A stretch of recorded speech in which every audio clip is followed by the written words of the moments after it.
Okay, it's 6:30. I'd like to call the Howell Township Board meeting to order, February 9th. Roll call. Mike Paddington, Sue Doss, Here. Jonathan Hohenstein, Here. Matt Counts, Here. Tim Bull, Here. Bob Wilson. Here.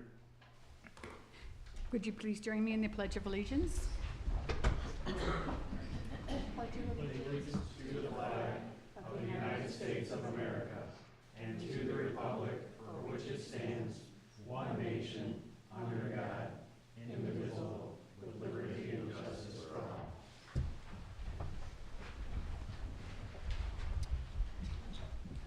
Call to the board.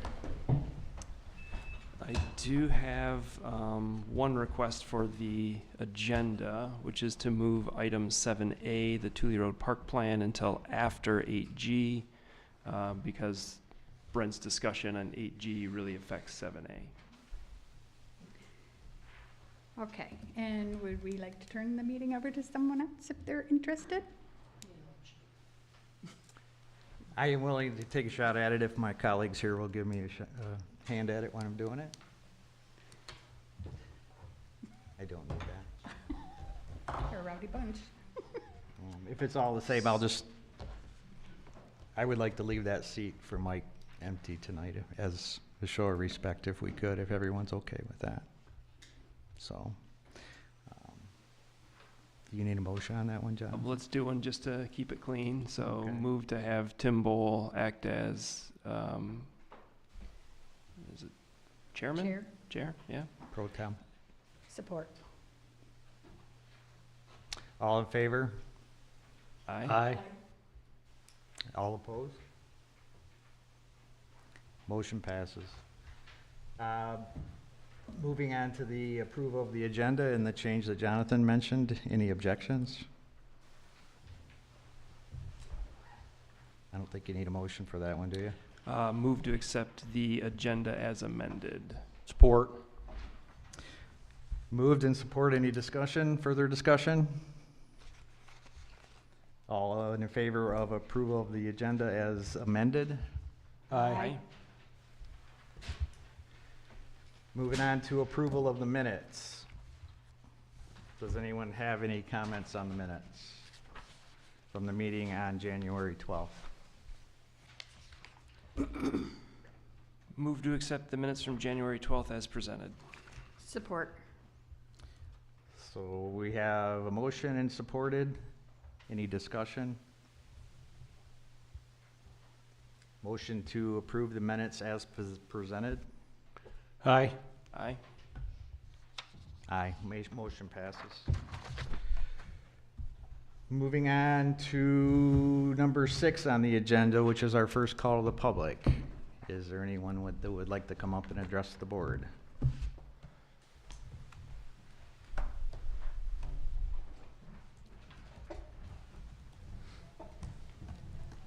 Please state your name and address.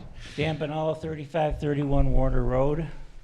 I'm just here to give my vote of confidence for one of the candidates for the next trustee, Jody Fulton. She's been on the advisory committee for the data center, and I can tell you that she's worked tirelessly. She puts in tons of hours, and she does her homework, and so I'm sure she'll do the same thing if she's on the board. And so I'm sure all these other people are qualified somewhat, but I know Jody and her work ethic. So that's all I got to say. Thank you.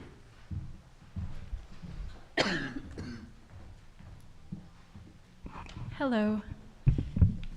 I'm Angela Barbash, 4211 Crandall, and as some of you may know by now, I'm the Chief Operating Officer and Chief Compliance Officer at an investment management firm. So I live and breathe risk management all day, every day.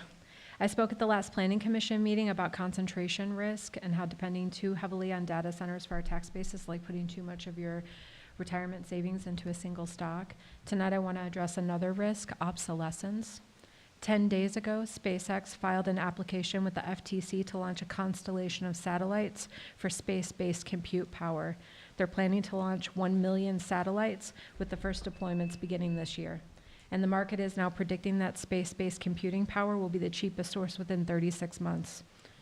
Data centers are designed to mitigate energy constraints, cooling costs, and physical space limitations, but the industry is actively pursuing alternatives that fundamentally reimagine where computing happens. Across Michigan, townships are approving massive data center projects based on current assumptions about how AI infrastructure will work, while major players are already building the next generation that may not require these ground-based facilities at all. I'm not predicting data centers will disappear tomorrow, because we don't do predictions. It's a bad idea in my business. But in my professional experience, the most dangerous risks are the ones that we don't adequately assess up front. When you're approving infrastructure with 20 to 30-year operational timelines in a sector where the fundamental cost structure and technology platform may shift within 3 years, you absolutely need rigorous stress testing against market disruption and technological obsolescence. The risk isn't just theoretical. If space-based computing becomes cost competitive, while we're locked into long-term tax agreements with ground-based facilities, we could find ourselves with stranded assets, reduced property values, and revenue shortfalls, all while being contractually obligated to maintain infrastructure for technology the market has moved beyond. Since Howe Township is creating ordinances for future applications rather than just reacting to proposals as they come in, this is the perfect time to build robust due diligence requirements into our approval process. I'm talking about due diligence that addresses both the project's risk within our township, concentration and dependency issues that I raised last time, and its viability within the broader marketplace over its projected lifetime. We cannot predict the future with certainty, but we can and should require applicants to demonstrate they've thought seriously about technological disruption, market competition, and long-term viability. Thank you. Thank you. Is anybody else for call of the public? If there's not, then we'll close the call of the public. Move on to what will now be 8A, which is our financial audit. Do we have a representative from Gaybridge? Is that how it's pronounced? Yes. Good evening. My name is Joe Verlin from Gaybridge & Company, and I thank the board for the opportunity to be here tonight. We were provided a set of financial statements by the township, and Brent did a wonderful job, as usual, providing us with all the backup support that we needed. In order to verify the numbers, we worked with various financial institutions, the state of Michigan, the county, and accordingly, what matters more than anything else can be found on page 1. Second paragraph down, we wrote, in our opinion, the financial statements present fairly, in all material respects, the financial position of the township as of June 30, 2025. In other words, this is a clean opinion on your financial statements. It means that your numbers are accurate and timely and verifiable. It should always be your goal to get to the point where you've got a clean opinion on your financial statements. We have had much larger organizations with qualified or adverse opinions because they couldn't stand behind their numbers, so it certainly means something to achieve it. Another paragraph that's somewhat unique on page 1 is the 4th paragraph down. It's an emphasis of matter paragraph. This paragraph comes along every few years when there's a new pronouncement that the Governmental Accounting Standards Board issues that changes your financial statements. This year it was GASB, Governmental Accounting Standard Board Statement number 101. It's basically the pay time off of the township. A more conservative approach was taken to value that liability. It's included on these financial statements. It did not have a material impact, but that new standard was implemented during the course of the year. And that's all that this emphasis of matter paragraph is pointing out. If you go down to page 5, page 5 is the first page of management's discussion and analysis, and I take readers through this section because it's essentially the Cliff Note version of the entire audit. So it's 7-8 pages of financial highlights, 2-year comparative information, and some narrative explaining reasons behind some of the more significant changes in your numbers during the past 2 years. So that first bullet point in the financial highlights section shows if the township sold all of its assets and paid all of its liabilities, the leftover amount, the unrestricted net position across all funds, would be about $23 million as of June 30, 2025. Of course, it's a theoretical number. The township has no intention of doing that. But what does matter is whether or not that number is increasing or decreasing over time. And as you continue through that first bullet point, you can see the total net position increased by $1.47 million. In other words, the revenues exceeded your expenses by $1.47 million. In the corporate world, we would call that net income, demonstrating that the township is operating at a sustainable level. Second bullet point, now we're looking at the township's ending fund balances. So your immediate resources compared to your immediate obligations, the difference being fund balance. And you can see that total fund balances across your funds came in at just under $9 million at June 30, 2025. And that was an increase of $947,197. In other words, the cash into your governmental funds exceeded the cash out by approximately $947,000 during the year. And then the last bullet point shows your unassigned fund balance in your general fund. So the general fund is the most important fund of the township. The unassigned fund balance is the most important element of fund balance. It's the amount that the township has for all your one-time expenditures, day-to-day costs of running the township, things of that nature. You had $6,458,518 of unassigned fund balance, which is approximately 461% of your annualized general fund expenditures and transfers out. Not too much, not too little, very healthy fund balance as of June 30, 2025. Next, if you go to page 8, we get a look at the comparative assets and liabilities for each of the past 2 years for the township. And just a couple rows I wanted to point out here first. It's always nice to know how your cash and investments are doing. So the very top row, the very last 2 columns show that the township's cash equivalents as of June 30, 2024 were about $7.6 million, and that number improved up to $8.7 million. So your cash and cash equivalents improved by $1.1 million, a healthy increase in your liquidity. And then 2 rows up from the bottom, the unrestricted net position for the township was $21.5 million as of June 30, 2024, and that number improved up to $23.3 million as of June 30, 2025. So a healthy increase not only in your total net position, but the unrestricted net position as well. If you turn one more page to page 9, we're going to look at the comparative revenues and expenses for the township during the past 2 years. Same thing, I'm going to focus on the very last 2 columns. So halfway down the page, you can see that total revenues were down approximately $800,000 during the course of the year. About $300,000 of that had to do with one-time connection charges that decreased in the water and sewer fund.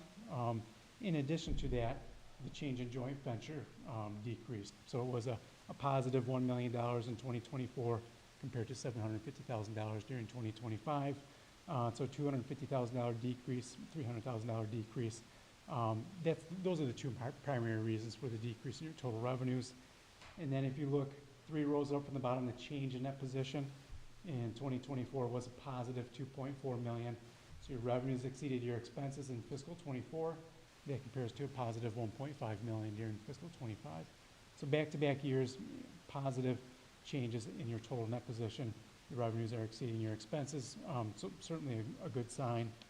And really just a couple other things that I wanted to point out. If you go all the way to page 38,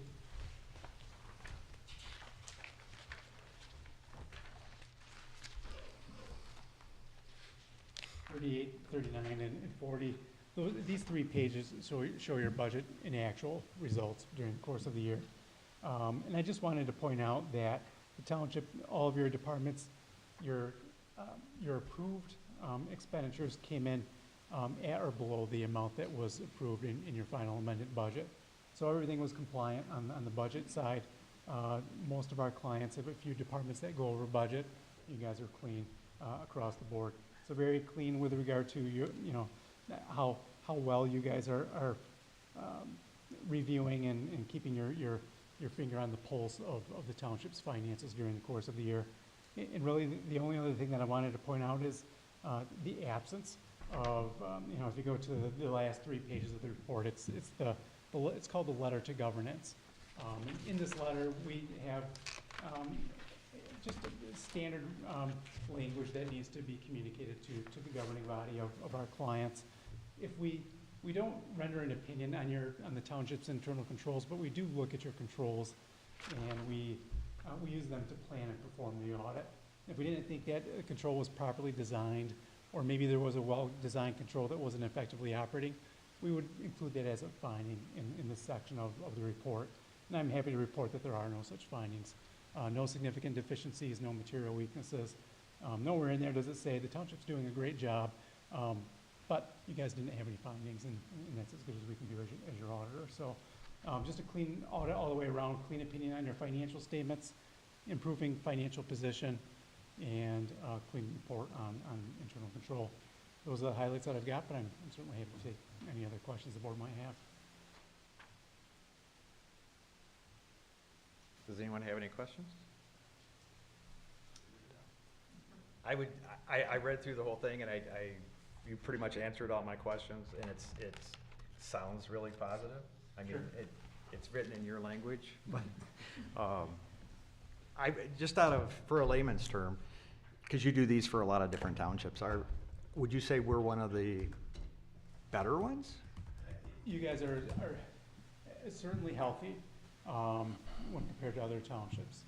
A lot of our townships, we work with almost 300 local units of government across the state of Michigan. Many of them have deficits and declining net position and significant financial stress that they're dealing with. You guys are in a very stable financial position as of June 30, 2025. That's great to hear. Thank you. Brent does a good job. Yes, it does. He saved this township. Do we have any other questions? Okay, thank you. All right. Thank you. Thank you very much. Thanks, Brent. Sure. Do we need to accept the audit, or is that just for information purposes? That's for information. We've We've already accepted it in office. Okay. All right. So moving on to new business B, offer to purchase 4706-22-100-14 vacant 22 acres on the corner of Tooley and Bowen Road. So you have the offer before you. The offer is for $228,000. They do have a 180-day inspection period. There is a provision in there for a 60-day extension if the purchaser so desires. And the other real big one for us is paying off the specials at closing. Everything else is pretty much boilerplate for us. Does anyone have any questions? Jonathan, I did. When I read through it on the first page under the agreement, it says purchase price, and maybe it's just the copy I have. It says $311,000, but in parentheses it says 2028. I noticed that as well. Yeah. That's a very good catch. So the person who is purchasing it has offered to buy it before, so my guess is that they missed that.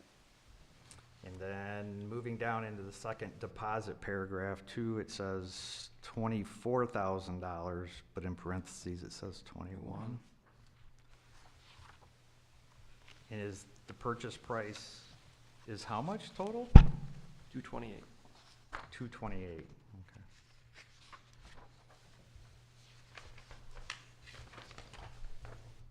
Okay. Do we need to have that agreement adjusted before we can vote on it? As long as you accept it with the numerical amount that's there, we can adjust it before we sign it and send it back. And what was the feedback from the property committee? We took no issues. The numbers correspond to what we believe the property is worth. They do the important things, which is a down payment of some sort, because generally we have money into it before they purchase it. So their deposit of $1,000 that we get to keep no matter what is appreciated. Paying off the specials at closing, at least historically for the board, has been an absolutely a necessity. So, those are the real big items for when the property committee was looking at it, and that's why they took no exception. So I saw that there was an inspection period on this, and there's a 21,000 escrow deposit. So in the as well as the $1,000. So at the end of the inspection period, if they decide to back out, what does the township get to keep? 1,000. Just 1,000? Yep.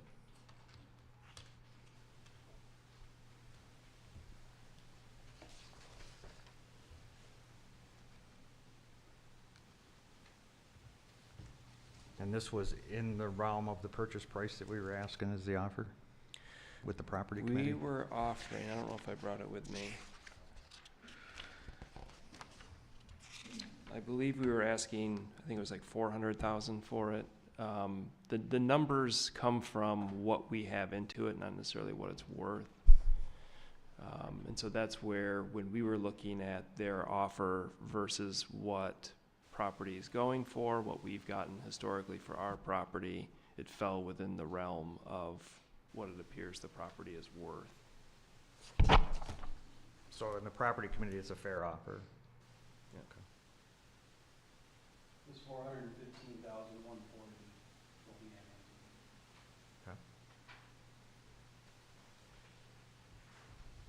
Outside of the special assessments, Brett, or inclusive? That's the sales price plus the specials. The specials are, they're definitely paying that off in section 18. So with the purchase price and the assessments, will we be getting our money back? Plus about 100,000. I'm sorry, say that again? Plus 100,000.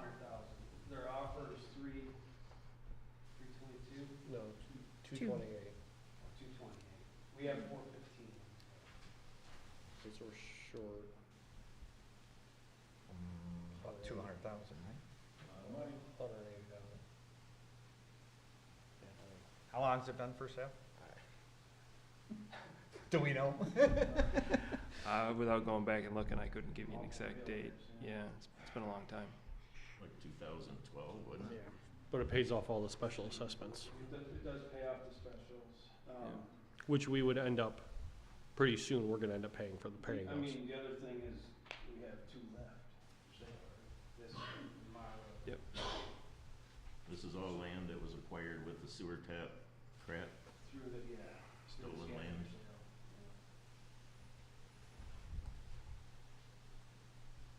And the last offer we had on it was the same buyer, Yes. I mean, it's a And that different was- LLC, but it's the same buyer. but it was like a year ago, right? May have been over a year, but that's the right ballpark. We didn't hit any offers in the meantime? No, So why are they dropping the price? they didn't say.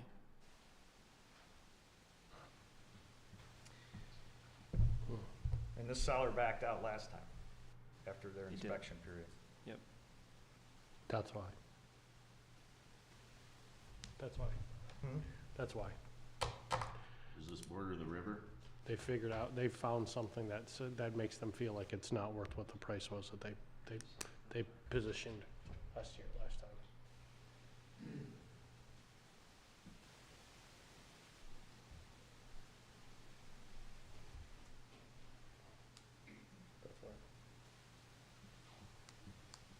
So this is basically taking a $300,000 loss. It's less than that. Did you figure So 180? their offer is 220. 180. It's not. We have, what are you saying, it just over 4? Or 15. Yeah, so we're 170, 80, 180, roughly. What's it costing us to keep it? Nothing. But the question is when do we have to pay those special assessments? Because at some point in time, don't we have to pay them? Oh, remember, the bonds are The paid bonds off. are paid off, number 22.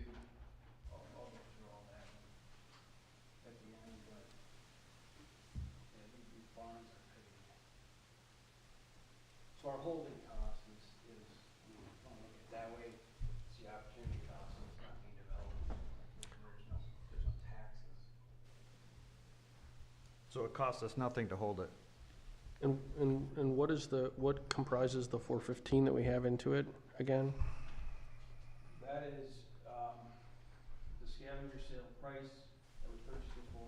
Which was minimal. And when you own it, anything that is in arrears or was delinquent, you have to collect at the sales price. We couldn't put it back on their assessment. So those are basically the special assessments that were never paid as the years went by before we owned it. Oh. Those are the special assessments that were never paid. Yeah. So effectively, by us, if we were to approve this, the special assessments payoff would cover that.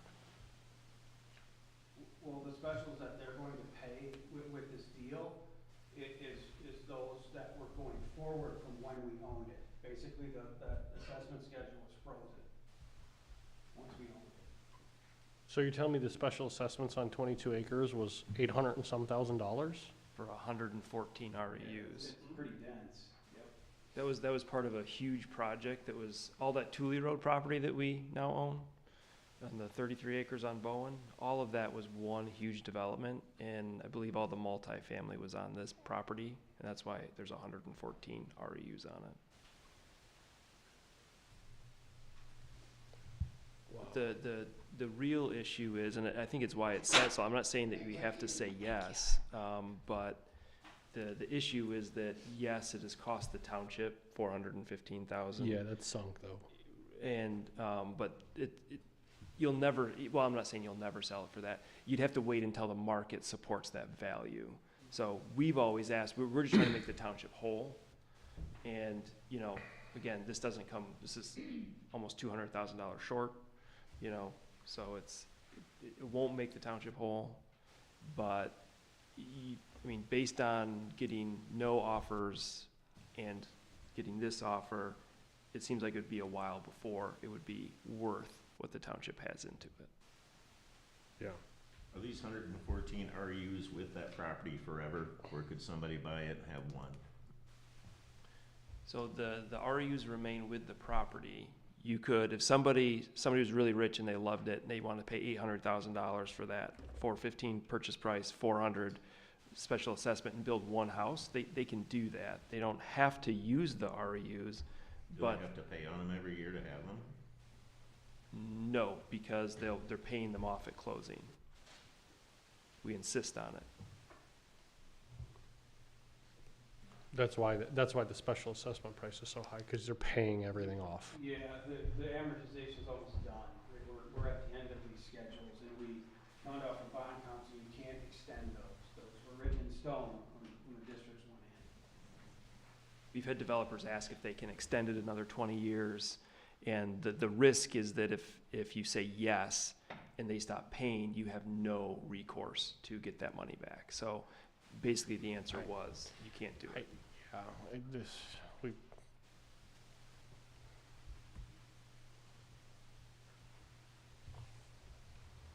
RUs ruined a lot of land. Yeah, we can't go back though. I will make a motion to approve the land purchase agreement dated January 12th, 2026 between Elmhurst Street LLC and Howell Township for the purchase price of $228,000 and full payment of the special assessments as noted in the contract. Support. Motion by Counts, seconded by Doss. Any discussion? Would you be okay if we also added the deposit amount in your acceptance? Absolutely. 24,000? 21. Is it 21 or 24? 21. 21,000. Yeah, that contract needs to be fixed before anybody Well, signs that's why I anything. want this in there, Yeah, so we can. 21,000 for a deposit. So as far as the discussion portion of the motion goes, I am not gonna support this because I think it's too big of a hit for the township to take. If it's the same purchaser that offered us $311,000 over a year ago and now they're coming back at $228,000.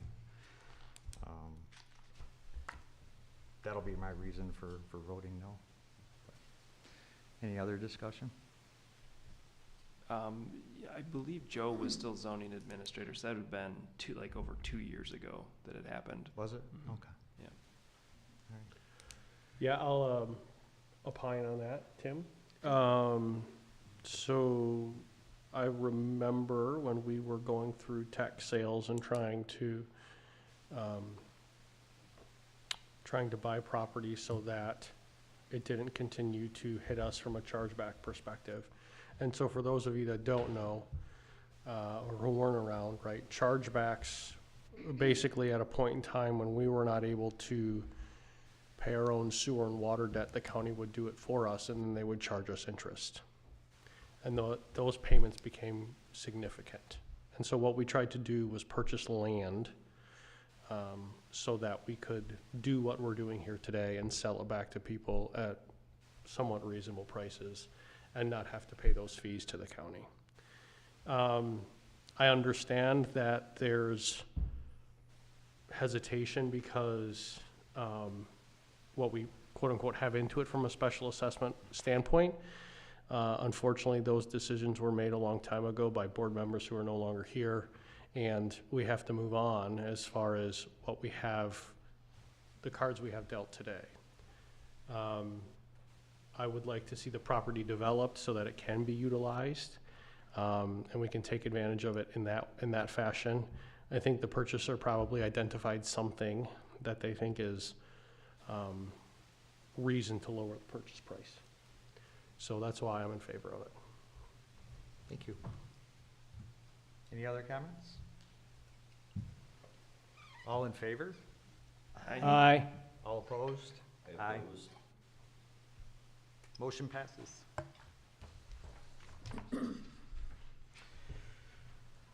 Moving on to new business C, appointment of trustee open seat. How come this isn't being held for the supervisor? Didn't the supervisor generally make recommendations? That's for the planning commission. Oh, it's just for the planning commission? Yep. It's written in the law for the planning commission that the supervisor does make an appointment, so. So the candidate interview process that we're gonna try to do tonight, as you can see, we've tried to reserve the front seats for the applicants. If this seems a little unusual for us, because it is, I think the last time we had to appoint a trustee was years ago. So the process that we're gonna try to use is we're gonna introduce the candidates by the order of how they submitted their application, or as the numbering. You will be able to come up and speak for several minutes if you choose to, and address the board and explain yourself. We're gonna give everyone an opportunity to do that. You can go back and have your seats. And then we will have questions to the board. And they will address who they choose to ask the question to. One thing I wasn't unsure of, if it's a question you want to a specific candidate, do you want everyone to answer it, or if it's, like, some questions were answered in their information they right. gave us, but some questions you might want everyone to answer. Does anyone have a preference? I think you just ask, if you have a question for all candidates, you ask it for all candidates. That would be my opinion. And we will, in order to try to make it as fair as possible, the first candidate to get a question, and if it goes through the whole order, then the next question will go to the second candidate, so. With that in mind, does the board have any questions? Can you just clarify that last statement? Which one? So the first person will not always get the question first. So say number one gets the first question. They all answer Candidate it. number one. Then candidate number two will get the next question before Okay. anybody else. Okay. We'll just keep going that way. Okay. So it rotates. Okay, understood. Makes it a little fairer than the first person getting the same question all the time.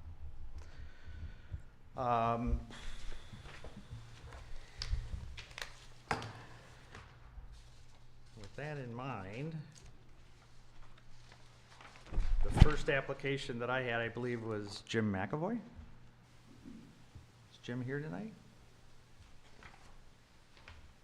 Okay.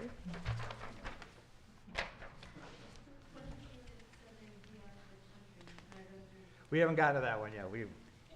So our second candidate would be Kurt.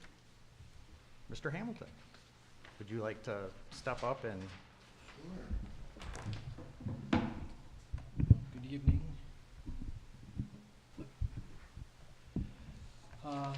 Well, thank you for, Kurt, sorry to interrupt. Can you tilt that microphone just a little bit more? up. Yeah, that way the video feed will pick up what you're saying. Thank you. Kurt Hamilton, 1367 Crestwood Lane, right on the edge of Howell Township, right with Howell City. So as I put in my letter, as you may recall, I had run for this office in 2024, and I received the next highest number of votes out of the 4 that were selected for trustees. So I had 1,700 plus people that had voted for me. And so if we were to look at the number of votes that people received, certainly I would be the next choice for that. I realize this is an appointment thing. So the next thing will maybe the primary, because there were so many people in the primary. And I did look back at the primary, and I actually received the highest number of votes of all the other candidates. But there was quite a large list of the other candidates. But anyway, I am interested in this seat because I've been in the township for about 11 years. I've been interested in, since my retirement, getting more involved with my community. So I've been attending these meetings and planning commission meetings. I think it is very interesting. I read the packets when I can't make the meetings here. I do have an engineering degree and have my career has been in program management, account management, engineering management. So management and doing my research is kind of what I do. I like to get along with everybody. I'm not controversial. I've never sued anybody. Nobody's ever sued me. I've never filed a FOIA. So it's I just kind of like get along to go along to get along. But I do like to hold people to account. But I think fairness is really where I make my decisions from. So I do my research and then try to be fair, get along with everybody. Thank you. Thank you. So the next candidate in line would be Mr. Powell. I wrote the rules, I didn't see the right seat. so We didn't tell you ahead maybe of this time. ain't Now gonna you go- know. Now Maybe you this know, ain't gonna right? go so well.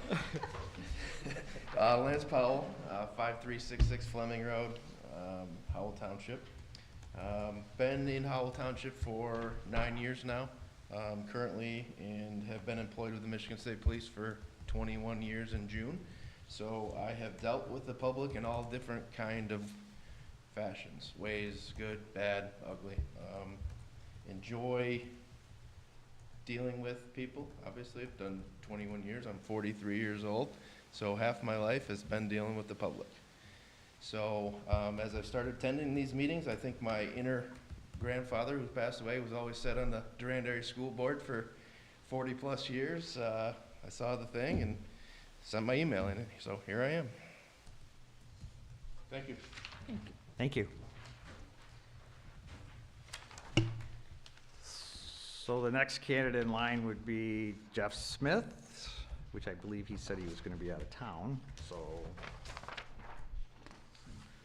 that moves us on to Mr. John Marhofer.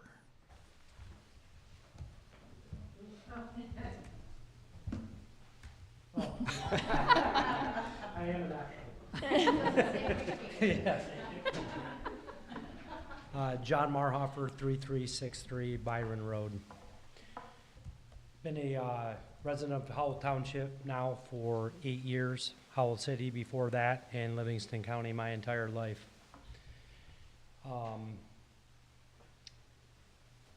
I know the values of this community and feel that I'd be an asset to sit on the board and advocate for those values. I'm honest. I believe in integrity and transparency. I've never sat on a board before. I can see that it's tough. But I think that it's something that I'm capable of doing. And not a public speaker, obviously, but so I'm self-made, started in the trades. I've been at the same company for over 30 years, well, almost 30. But I stick with things. I see things through. And I started knowing nothing. I know nothing about sitting on a board. But I've gotten to where I'm at in life by digging in, educating myself, listening to people, and being fair and objective. So I too have never filed a FOIA.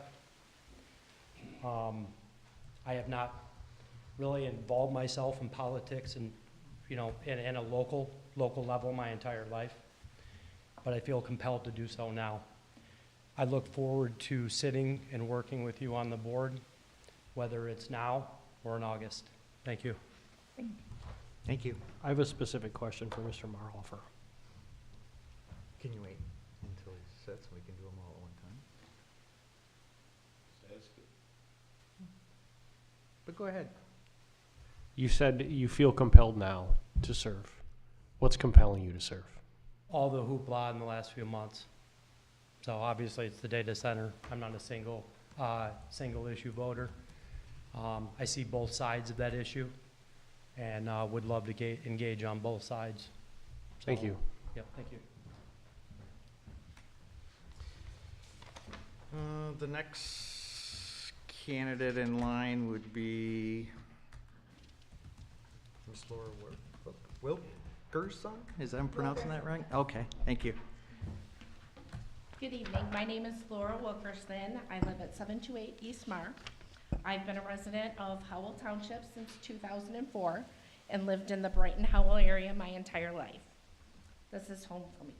This is where I grew up, where my father owned 3 businesses. I opened 2 businesses, and I have my current career right now. It's where I raised my son, and I plan to stay and retire here. So this community is deeply personal to me. Professionally, I have over 20 years of executive leadership and management experience.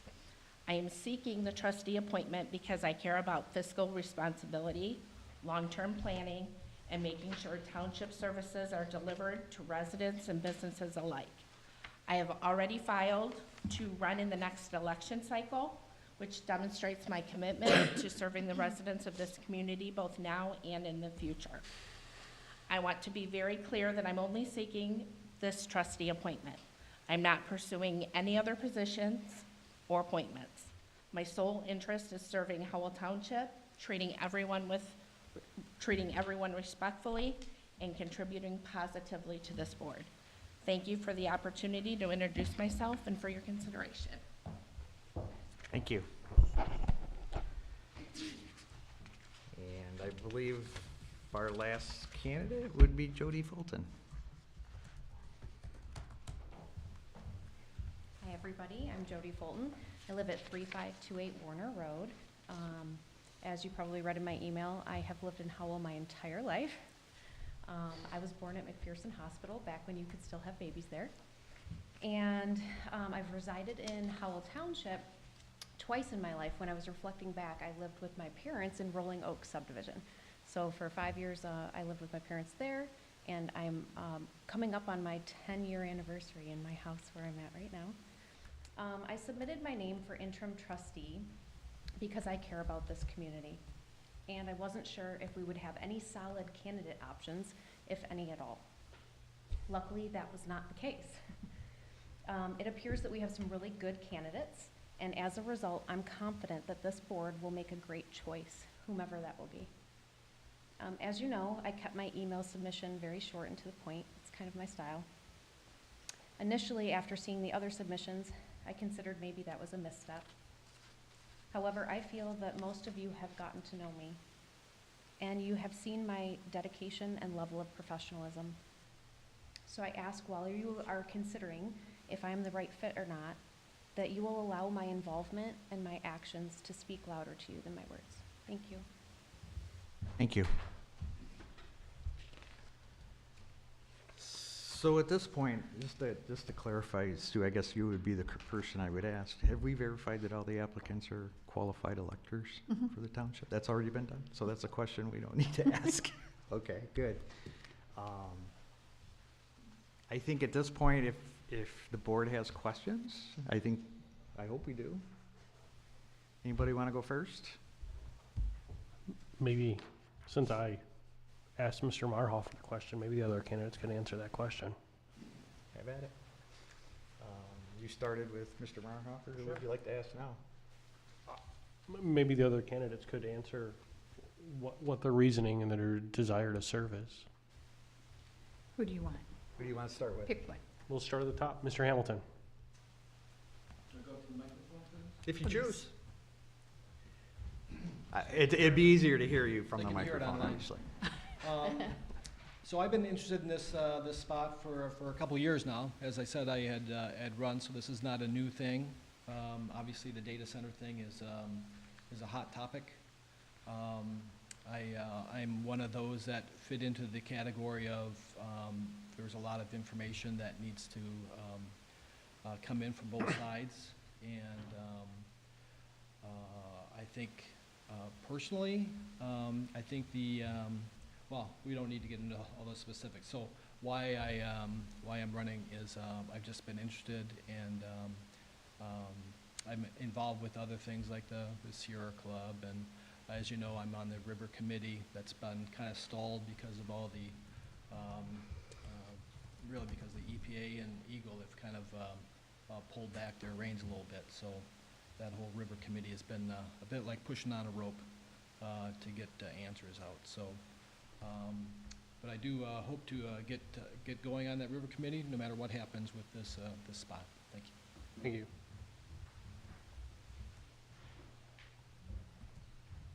Your next person? Mr. Powell.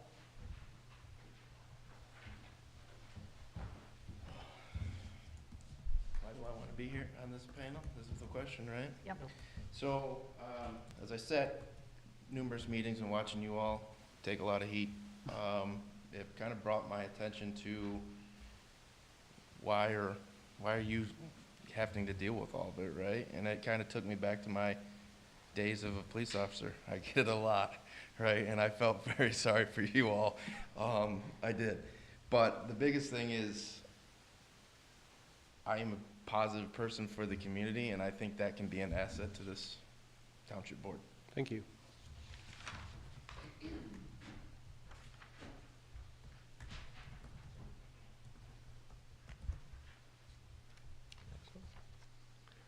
Ms. Wilkerson?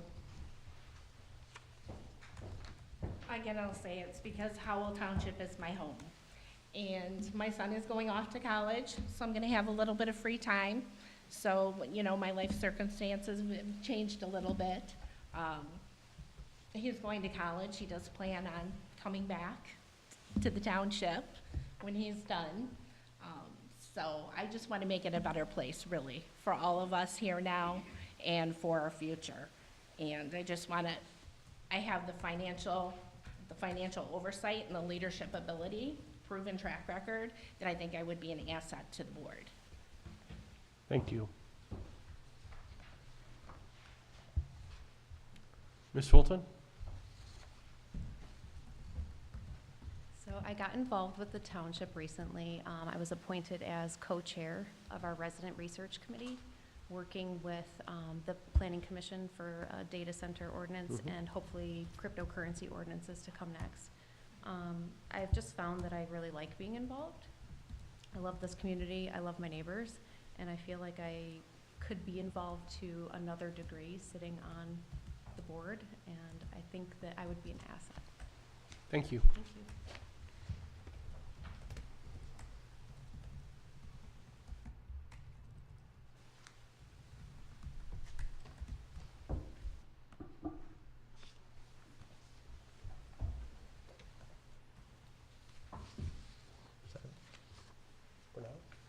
Okay.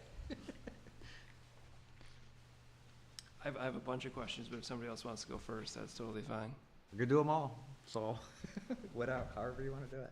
I got one. I would like to know what your long-term vision is for our townships. So Lori, you want to start?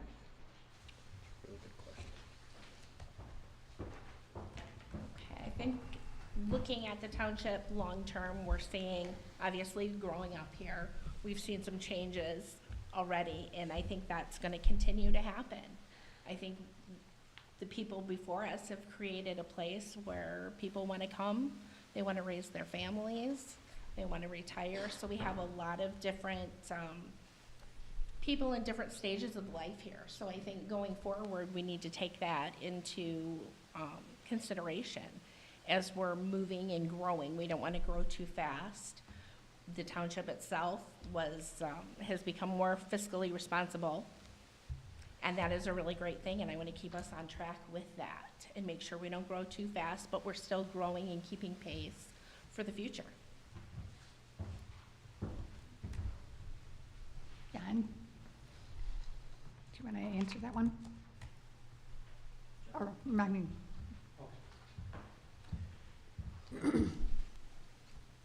Balance necessary growth with preserving our rural feel, protect property values. There's a lot of people that come out here, whether you're, like myself, that's been here my entire life, or if you're a transplant from the city seeking, more property or a different experience of where you came from. I think it's very important to make sure that property values are considered through responsible zoning decisions. It's worth pointing out that I'm ignorant on those, but I fully anticipate learning, digging in, and just incorporating that into whatever I bring to the table. So that's it. Jody? I've seen so much change around here, you guys. I remember Big Wheel and Ames. So I think that change is inevitable, and it doesn't have to be scary as long as we make sure that it's appropriate for our size, right? And it's done responsibly with companies and partners that prioritize what's important to us, our rural character, parks and recreational spaces, things like that. So as long as we can partner with good companies that prioritize what's important to us, I think we'll be on the right track. I think we're going to continue to grow, and I think I'll cap it there. Thank you. Thank you. Lance, how about you? Future I see is we're gonna grow, we're gonna continue to grow, and we're gonna continue to have changes, and that's just how life is, right? Who would have thought we'd have phones and all this stuff now? The biggest thing is taking into account our people of our township. I feel is very important, is the people that were here, are still here, or, people that talk about they've been here for years and years. Keep them and keep building our great township. Okay, Kurt. Yeah, I think the board's job is to implement the master plan, or hold to the master plan and hold to our ordinances. I think when people and when companies move to this area, they will do their due diligence and to see what is expected of that community. So I certainly welcome everybody that wants to move into this area. It's a beautiful area, and I welcome businesses that want to move into this area. It's a wonderful location. Gosh, we have that exit there. You got the airport. You got the mall. Can we ever do anything with that? But there's opportunities here, and it's the board's job to be consistent with what we have in our master plan and with our ordinances. Thank you.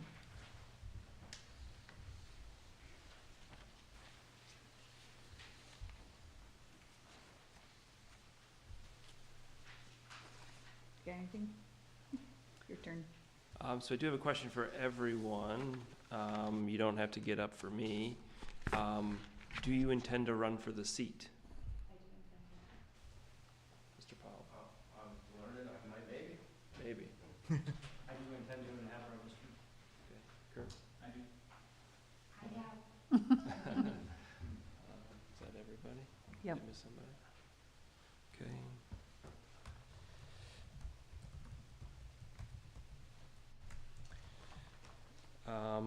Jody, how do you think the township is doing? I think that we're doing good, and we're managing somewhat of a little bit of a crisis. And I think all in all, we're doing it pretty successfully. We've held a lot of really good meetings, and everybody's kept their cool.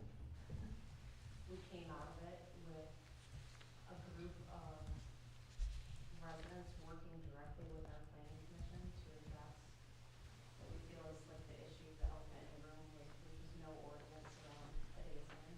So recently, I think we're doing well given the circumstances. Overall, I think we're doing great. We're in a fantastic financial position.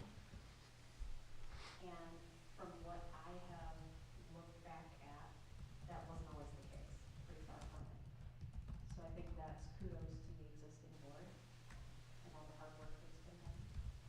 I think we're gonna continue on this trend, and I think all of us coming together over the data center just puts us in a better position to push forward and be stronger going forward.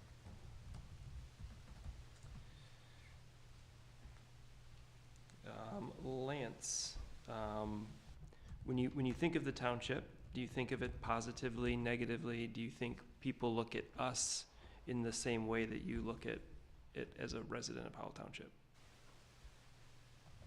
I think, yeah, I would agree with that. I work in a lot of different townships in my job, right? And Howell Township is supportive. It's, if you have a question or need something done, Howell Township is where you want to be.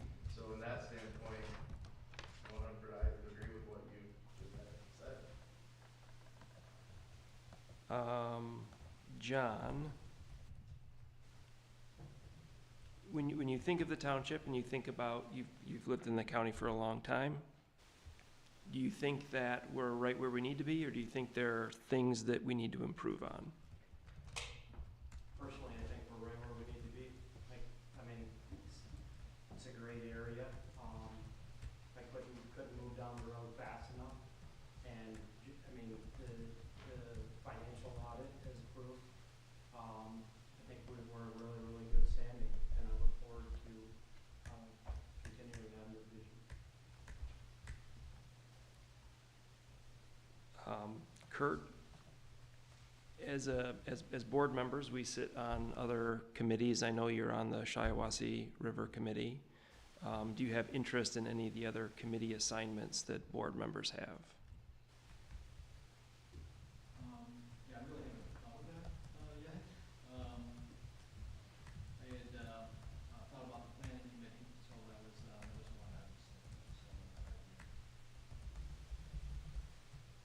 was Laura, when you think of how long you've been here, I don't know if you've ever had an interaction with the township directly or kind of indirectly. And if you have, I assume you have just based on your longevity. How would you rate your interaction? Was it a positive interaction? Was it a negative interaction? Were there things we need to? Come up just so that I can Sure. talk to you, because this is kind of in my way a little bit. Obviously, living here my whole life, I've had several interactions with the township. Coming in to file with Ms. Strauss, Nathan was able to, he's been coming here since he was about this big, paying taxes, so it was nice to see Carol. I think the township itself has been pretty positive. All my interactions have been positive with everybody. The staff coming through the door, welcoming, very upbeat.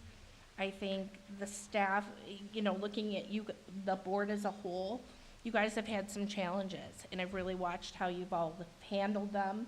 I've seen you reviewing data, watching your legal obligations, getting residents' input, And I think that's important. And if appointed, I would want, my commitment would be to make sure everything that was put in front of me was evaluated, it was done transparently, and in the best interest of the township and its residents. And I think you guys have done a great job with that.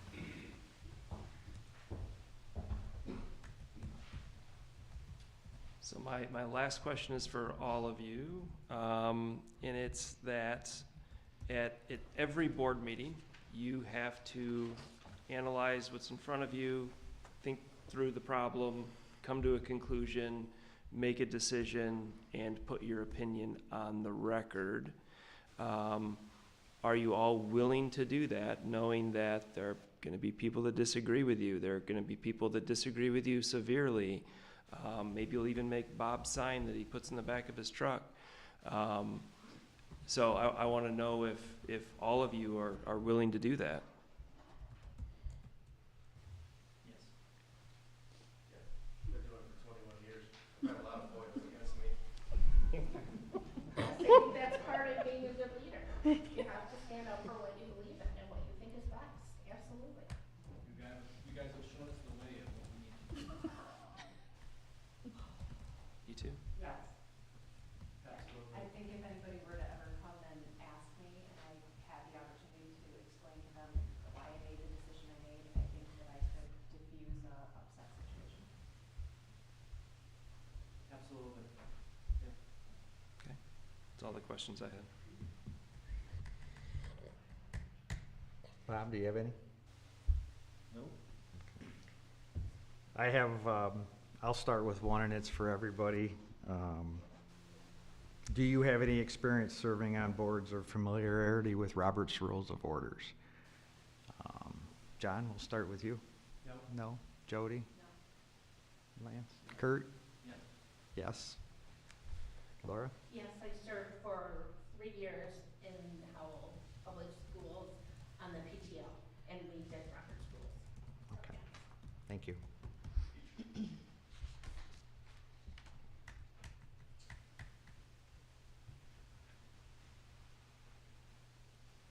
Any more? You like my truck saying? Jonathan, any more questions? That's all I had. So I have a question for everyone else too. Describe, if you know, what you think a trustee does and what their statutory duties are. Laura? I think the biggest thing for a trustee that they do is they work on the budget.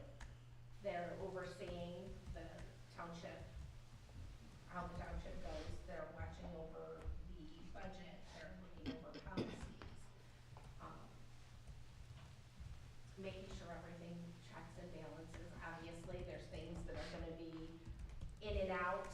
You've got some fluid things that happen, I'm sure, as well. Things pop up, and you've got to be ready to educate yourself. Read your packets. I know they're long. I've read quite a few of them. But I think reading the packets, you can get a clear understanding of what needs to be done. Kurt? I think mainly the board's job, in my opinion, is the keeper of the master plan. I think everything else feeds into that, and that master plan is what, like I said, is what businesses and what people that move into communities, just like they look into what school district are they in, they look at what governmental agency, some people do, not everybody does, but they'll look at, what is the master plan? A lot of people do that. There's I live along the Shiawassee River, and you look at the master plan, and it has a future plan of green space along that Shiawassee River. So those are nice things, and but this board is the keeper of that plan, and everything feeds into it. Okay. John? Listen, learn, work with your fellow board members, and your vote counts 1 of 7. Okay. Jody? On the legislative side, you should set ordinances and set budget. On the executive side, you should oversee services and disperse them. You you have a responsibility to the residents to remain impartial and make fair decisions, and a financial responsibility to make fiscally sound decisions for the township. Thank you. No, I don't, but I'm eager to learn from you all. Thank you. I do have one more. We do have a spring and fall cleanup. How many of you would actually volunteer to work that? As long as I can bring some stuff too. So this is fun, Sue, you get two. If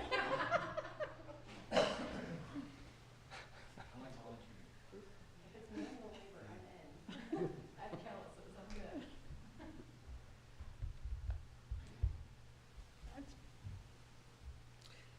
I have one more question for everyone else, and it's, are you available to attend regular evening meetings, workshops, daytime committee sessions, and to dedicate time each week to your responsibilities as a trustee? Lance? Yes. Kurt? Yes. John? Yes. Jody? Yep. Laura? Yes, and I do want to clarify earlier when stating that I was going for the trustee position, or the trustee appointment. It's not that I won't be on a committee. If I'm needed somewhere, I'll be more than happy to sit in and out of your different things, if needed.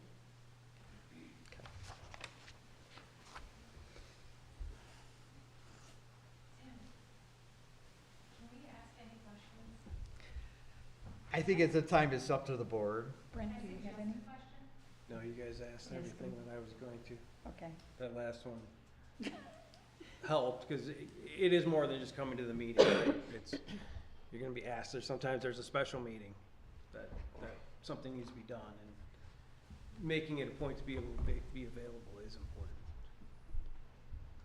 I sincerely wanna thank all of you for being here tonight. It means a lot, especially with the heat this place has gotten over the last few months. Sometimes we feel alone in here. It's not Tyrone.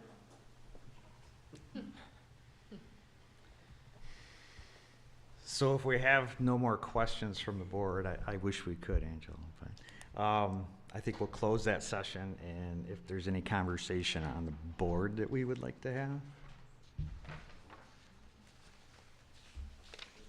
concerning the applicants. It's our decision. I don't think we'll go wrong no matter who's picked, quite honestly. It's not an easy job up here because I'd be happy with anybody. And everybody understands that actually the residents or the people of the township are gonna choose come August and November. So we all know that ahead of time. But it doesn't mean that we don't wanna do the best job we can up here to get the best person there, so. At that time, if anyone would like to make a motion.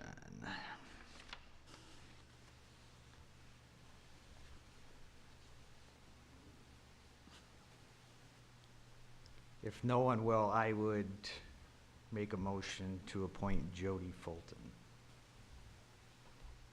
I'll support that. Do we have any discussion? I do. Okay.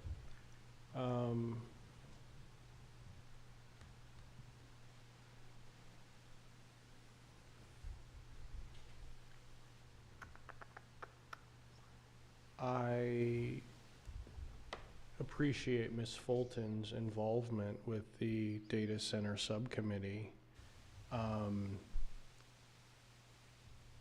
I just want to be sure that people are not getting involved for one singular reason. And I would just be, I think sometimes in these types of situations, people get involved and because of one particular situation, and that's happening, and I just want to make sure that's not the case here. So I thought about that. Obviously, one of the biggest factors in my decision was how much work have I seen, and one of my questions was, you know, how many people got involved with the township before the data center, and who was there.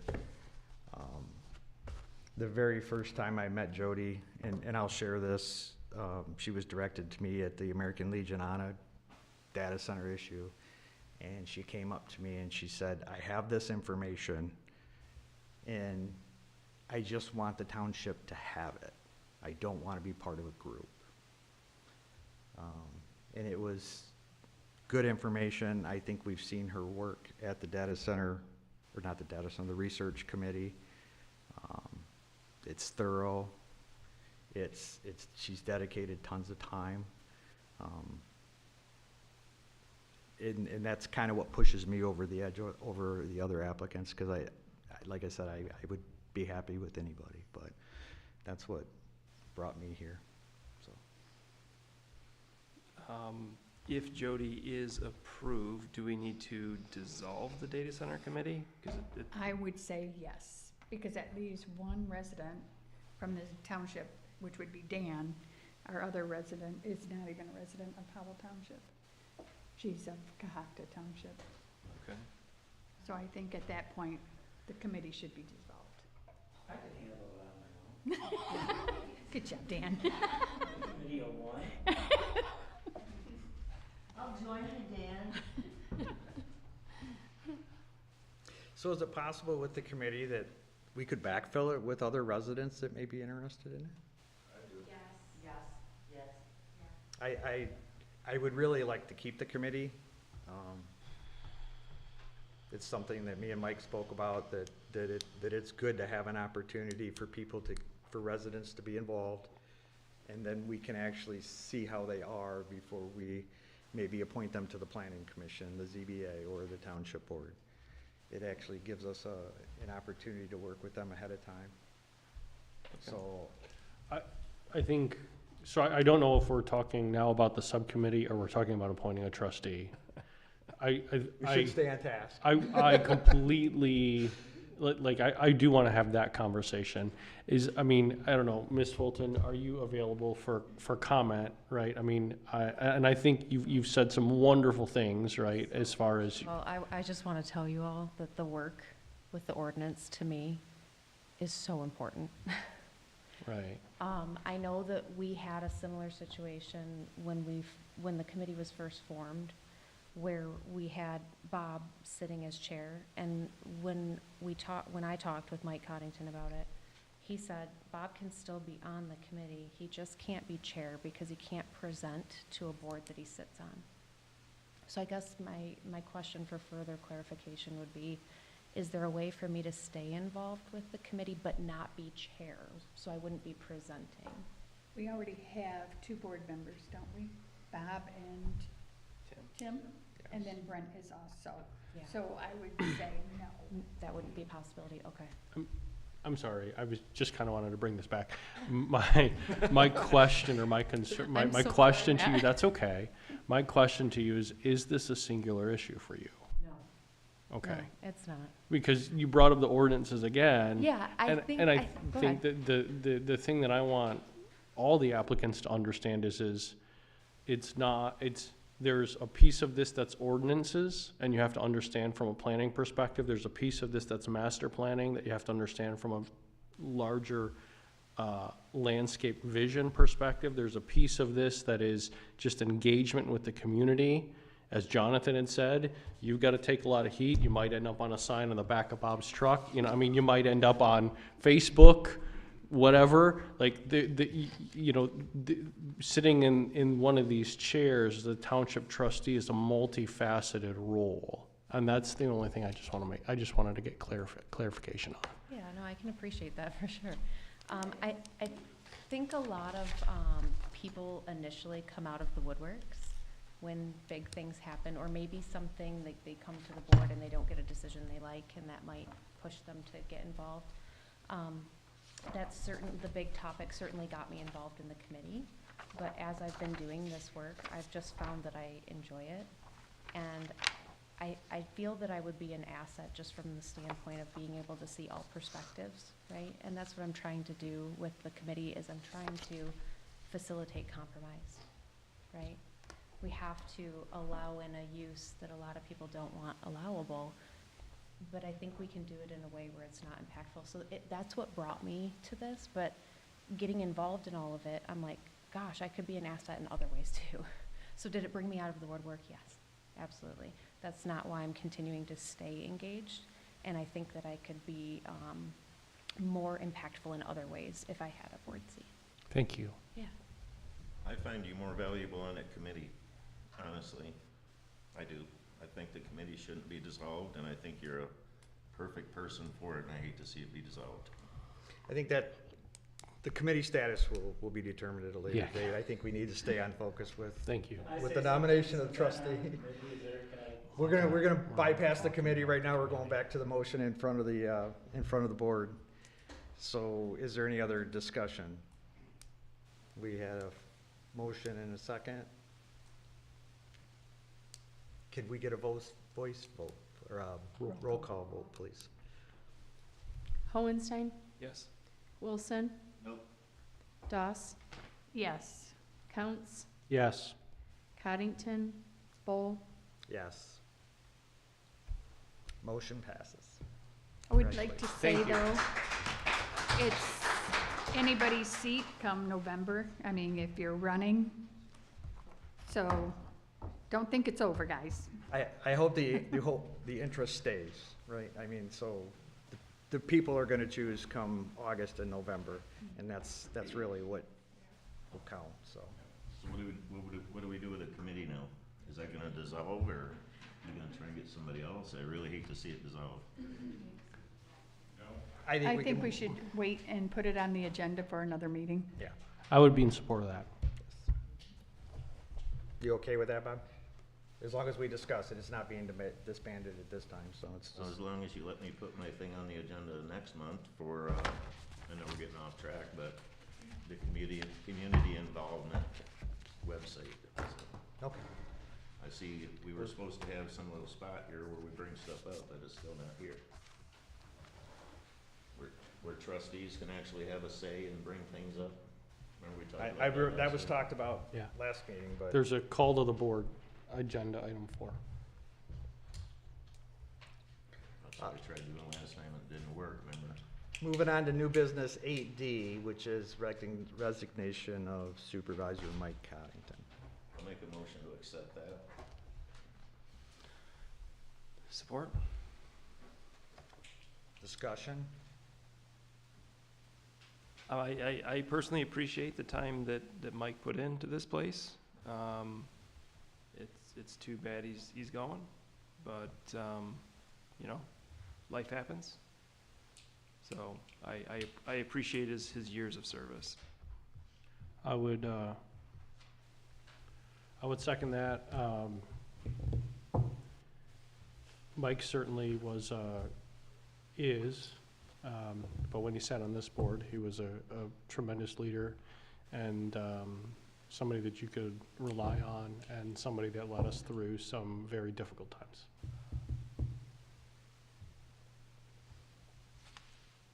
I'll save my comments till the next item agenda, but, so we have a motion and support. All in favor? Aye. Aye. All opposed?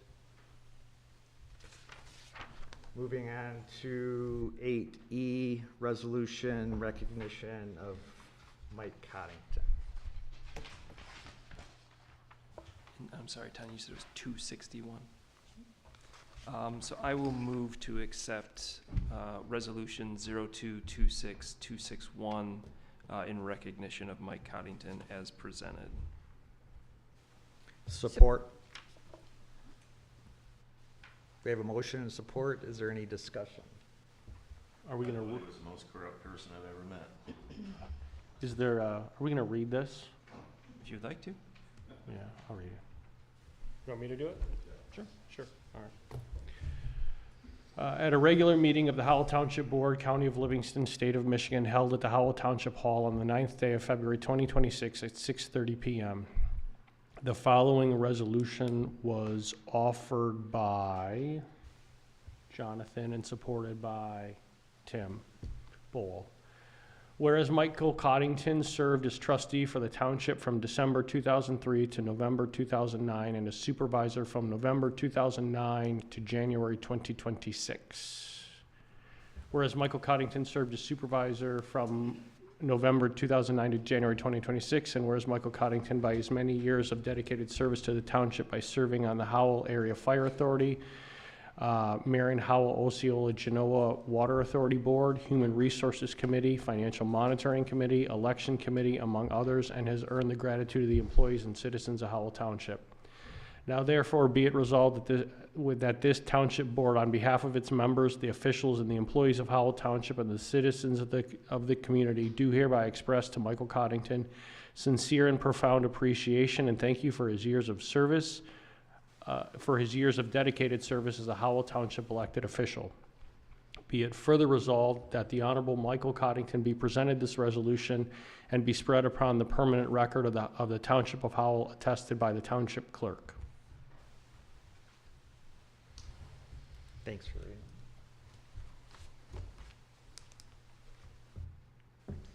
So just doing the rough math, 23 years is a long time to spend anywhere. And I'd like to thank Mike for his service that he did. I've only known him for a few of those years, but I think under his guidance, we're in the position we're in, along with Brent and the people that were on the board. I think we're fortunate in that. But that's basically it. It's just thanking Mike for his service. Roll call. Can we get a roll call vote, please? Hohenstein, Yes.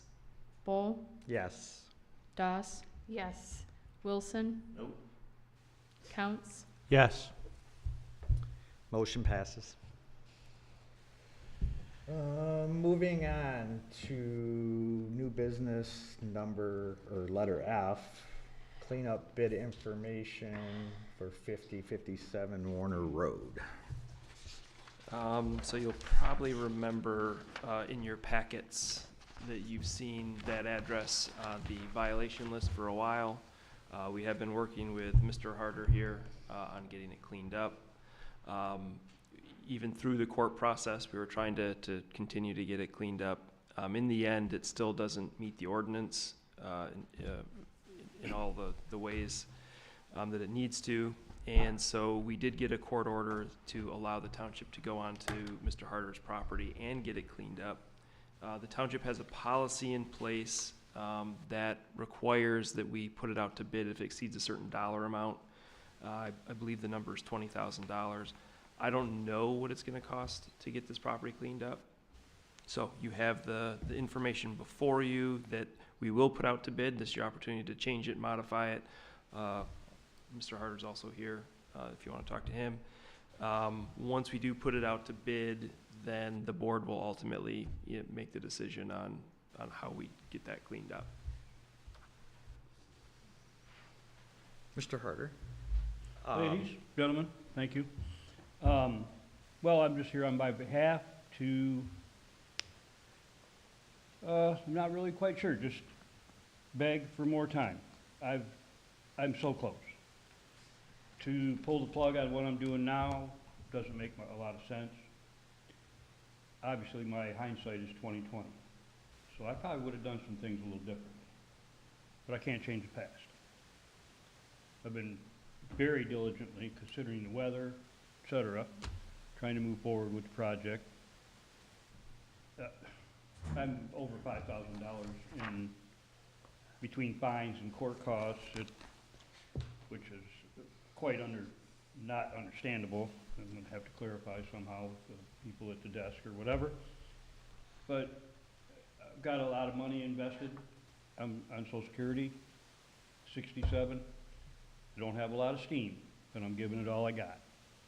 So at this point, I'm down to a pickup load of scrap maybe and 2 pickup loads of garbage. Whether that warrants to have heavy equipment brought in and tear it all up, I don't think so, but it's not my decision to make at this point. I'm very close. Tim was out the other day, he's seen that I'm going in the right direction. I've had to rent a tractor, 2 $500 dumpsters, multiple loads to the scrapyard of things that I had collected for my scrap money, but I've had to pay that money to get it hauled in. A lot of the stuff that I had to get rid of was basically stuff that I was gonna do in my retirement. Well, I'm retired now, so I don't have time to do any of it. So everything's gone. Everything had to go. No exceptions. One of the things that Tim and I talked about is resigning to the fact that you gotta let it go. I'm well past that. So, I really do believe that I'm at the point in the project where I can finish it up without too much of a problem at all in a pretty short period of time. Weather permitting. Please, weather permitting. It hasn't been very nice out there. Doing cleanup isn't fun. It's really not fun with 2 foot of snow on it and frozen. So, but I'm getting it done. So like I said, if I could change the past, I would gladly change the past, but I can't. Only thing I can do is go forward, try to do the right thing by the township, get it ship shape, come spring, no problem. So, I'm almost there, and it's taken a lot of work. So, you know, I've been there 30 years, I've raised 3 kids there. We're talking a lot of bicycles, go-karts, skateboards, and my stuff too, of course, but 30 years you can accumulate a lot of things. And I did, good or bad. So that's what happened, and that's where we're at. I would ask the board, please, to see to the future. I can't change the past. I'll take care of it. I've never said at one time that I wouldn't take care of it. I didn't want to take care of it. It shouldn't be taken care of. I never have. I haven't argued with the point at all that it needs to be handled. So I've got it pretty good. Should be able to run a rake around here and throw some grass seed on it come spring, and we'll be none the wiser. A lot of the things that I had collected were metal items. Of course, with metal nowadays comes a lot of plastic. Big issue to get rid of. So, with the metal items, I kind of felt it was a responsibility. Somebody has to take responsibility of all the recyclables that are going to the scrapyard, or to the landfills. Instead of putting it through the good ropes where it goes to the scrapyard where it belongs. During COVID, around COVID, it was a tough time. There wasn't a lot of work. I brought a lot of stuff home. I spent a lot of time back roading and, you know, looking for work, whatever have you. Unfortunately, that time, scrap was $60 a ton. Now it's $170. So financially, it would have been good to wait to haul it in. Township-wise, probably not the best decision. So that's the reason it accumulated, is because it wasn't worth hauling in. Well, now it is, sort of. So, but that's all. It's all gone. Everything's gone. There's very little left. I'm a chainsaw sculptor, and I build log furniture. So I had red cedar and pretty rare, hard to find lumber that I had saved over the years, and it's all gone. I burned it, firewood, whatever have you. So, I mean, things change. So I'm set for the change. Hopefully the township allows me just a smidgen more time, and I'll get the project handled. So, thank you. Ed, if I could stop you there for a minute. Sure. Just to the rest of the board, I went out and met with Ed 2 weeks ago, week and a half ago, right? Yeah. And we talked, and he was more than amicable with me about, you're ready to let the stuff go, correct? Correct. Yep. And I know the weather's been really terrible It has. this winter. How long do you think, keep in mind, this has been going on for 2 years, roughly? Right. More, Well, more long than 2 time. years. Long Okay. time. I'll agree to that. You So, know, can you give us a date? How much time do you need? I don't think anyone on this board wants to go on your property and have to clean it up and then send you the bill or put a tax lien on right. your Well, I house mean, or I've got it anything this like far. So, I mean, just allow me that little bit more to get over the hump, you know? So, what are we at? March, you know, and it'll be done. March, because Yeah. I was out, I went by there today, Yeah. right? And the trailer's still out front, we talked about that. Right, but I'm just gonna move that down to the The- neighbor's The house. door wall because- leaning up against a tree would probably help if that was gone. I mean, there are things. But There we are also things. talked about, there was things that you were holding on to. Do you feel like any help from the community would help? Would you Well, that be would've been- amicable to that if That would've been someone was pretty to amicable at the volunteer? beginning. At this point, I've got it covered. You got it covered. But, I mean, in the All right. beginning, I would have loved a little bit of help. Financially, 'cause I don't have a lot of money, so, as it turns out, somehow, through Facebook or whatever, got duped on the dumpsters, so I'm getting double charged for the dumpsters. Of course, I paid for it with PayPal, so I might be all right. It was $500 a piece, somehow, through Facebook, they didn't pay the dumpster people, so now I'm getting a bill for the dumpster. But I paid with PayPal, so Okay. hopefully that, so, I mean, financially, and stressfully and everything else, it's been quite a pull. So we're in February now, the beginning of February, and we're still in the winter, right? So Right, So you right. think Well- by the end of March, maybe? Yes, that's what I was Would that be enough? suggesting. By That the would- end of March, done deal. You won't have to deal with me ever again. Are you sure it's gonna warm up enough by then? I don't care at this point. I've got Carhartts. Jonathan, You have left. I'm willing to donate my dump trailer. Really? Well, I mean, if I had a dump trailer, that would be a wonderful thing. Well, I don't want you to get caught in the freezing weather, but I have a dump trailer, tractor with loader, grapple. Right, well, Come over and give you a I've hand. rented a tractor, so I have the tractor there. My biggest problem is plastic. Suitcases, plastic kids' toys, you know, multiple of the battery-powered Fisher-Price toys that the kids tore up and the batteries went dead and there they sit. So they're not worth anything in scrap because the motor's about that big. So it's a big chunk of plastic. So I've got stuff like that. But you're ready for it to go? Yes, sir. Okay.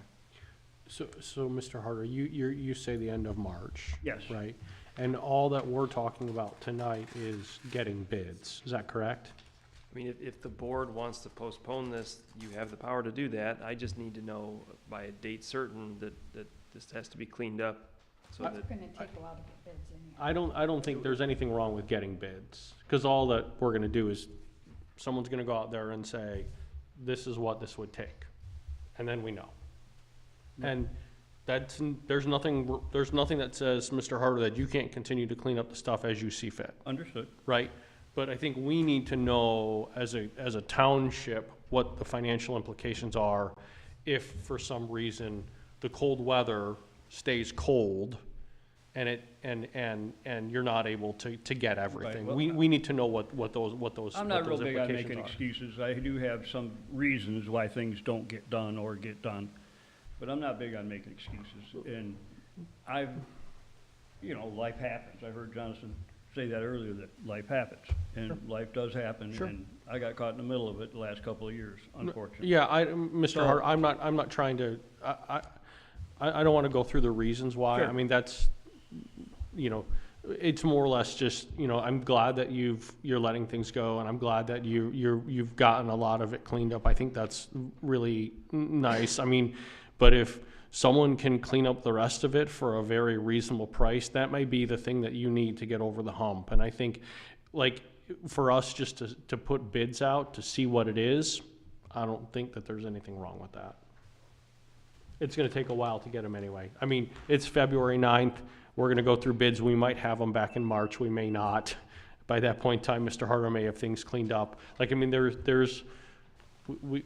we can get bids. I'll get his place. Procedure, I mean, carry on, but, if I've got it cleaned up by the time that you call in the equipment, then there's Why don't you just, if you got it all cleaned up, just call the office and have the code enforcement officer go out there, have Tom go out there and validate that it's all cleaned up, and we don't have to hire anybody. Well, and that's another thing too, is I mean, it has to be clean, but if I read the wording in the ordinance or whatever, it means everything but a barbecue. So, you're not allowed to have anything in the yard. So I'd like to know, have the officer come out, do a walkthrough with me, you gotta get rid of that, and we're good.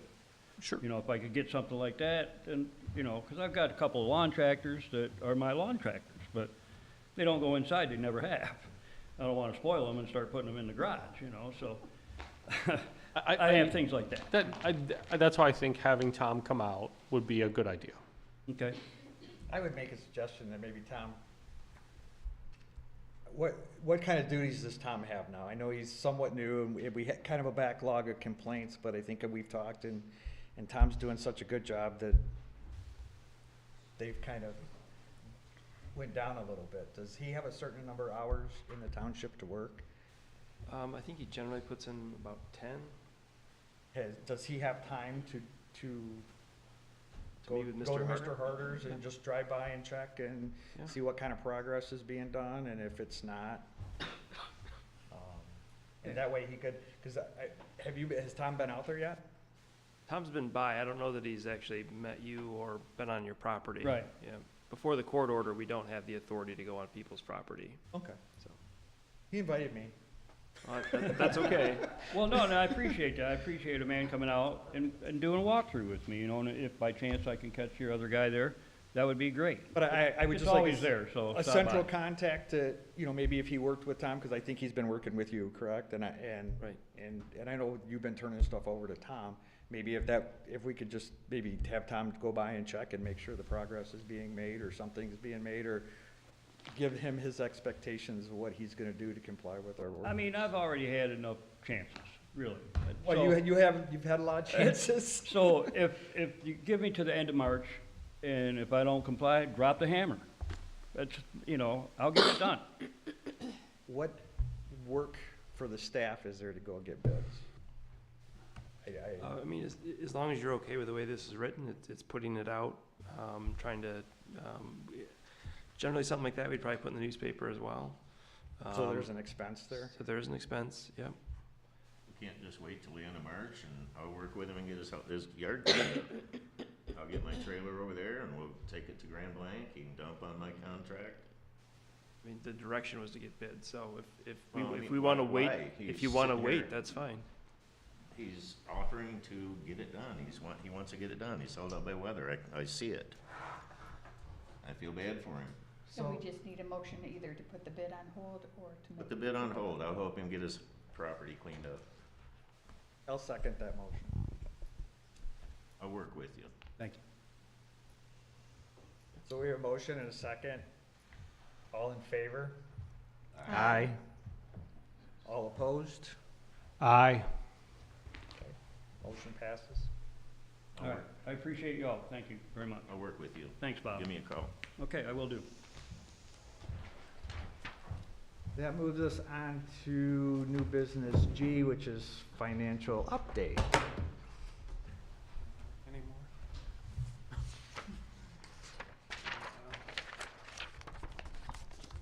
Let me see, that's the wrong controller. Hold on. You actually use the camera? Oh, sorry, I turned us off. Is this it? Oh, that's it. I think you gotta point it back towards the middle too, don't you? I don't know. Do you know what you pushed? Power. Power? Is it showing in your thing? No.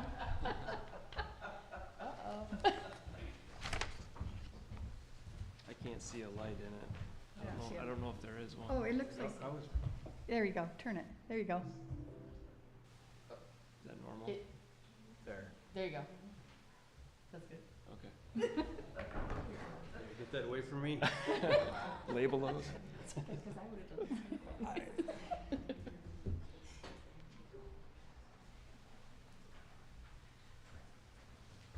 Says no signal.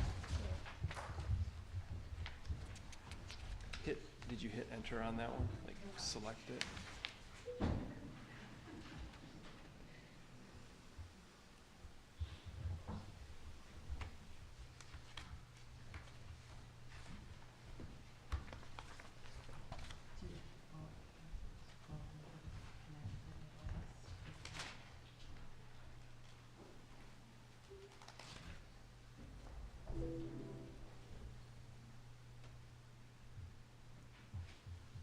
Now we're getting deep in the weeds.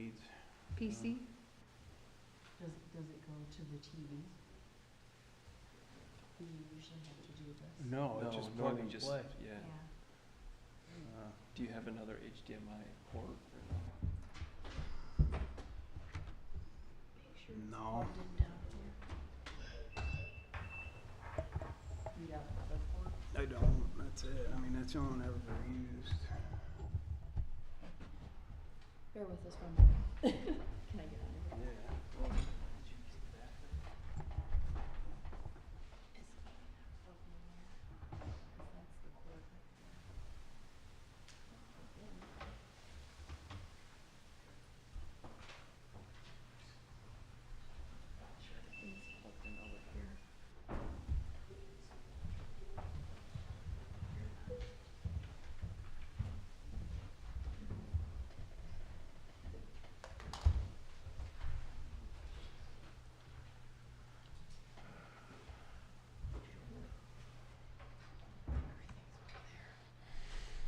I don't know, I mean, that's where we go back to the old way. So you should, you're still on, so I could just shut this off.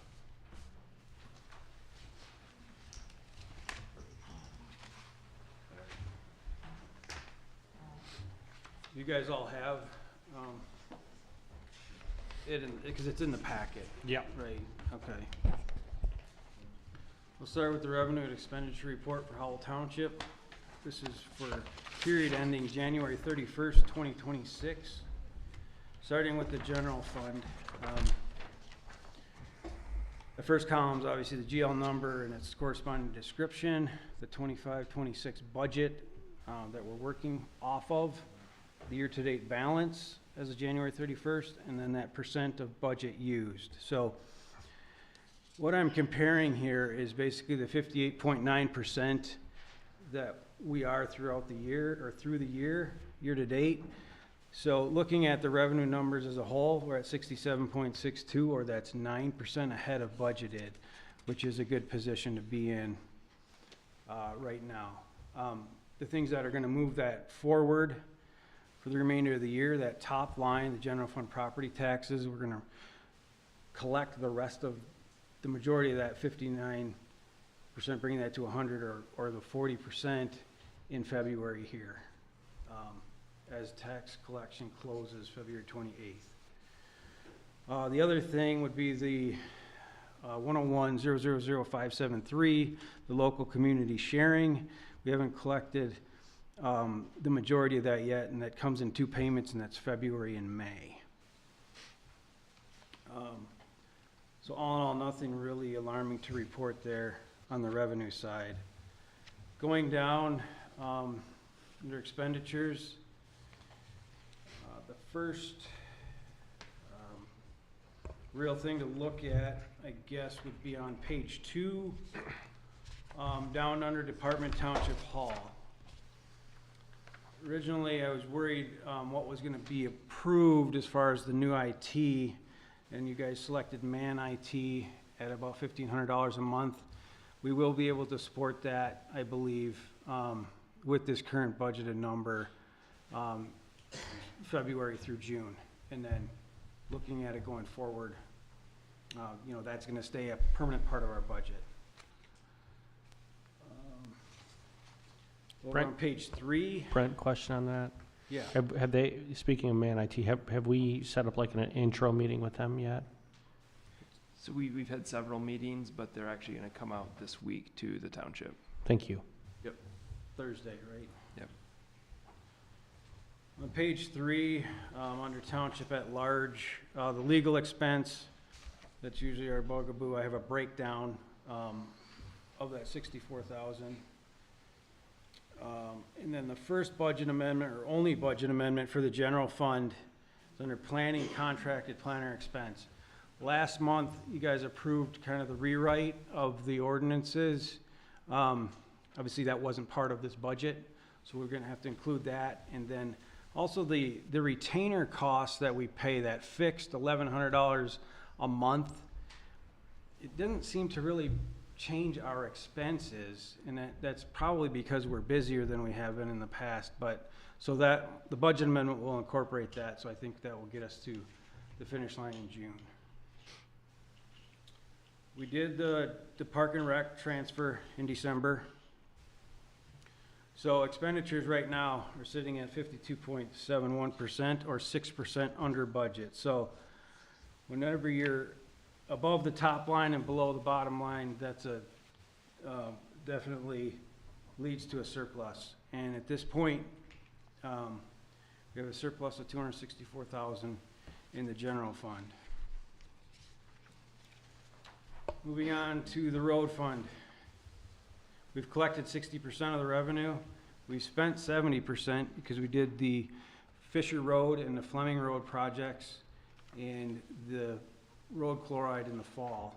There will be a little bit more in the spring. Remember, we budget to spend every dollar of that millage that we collect.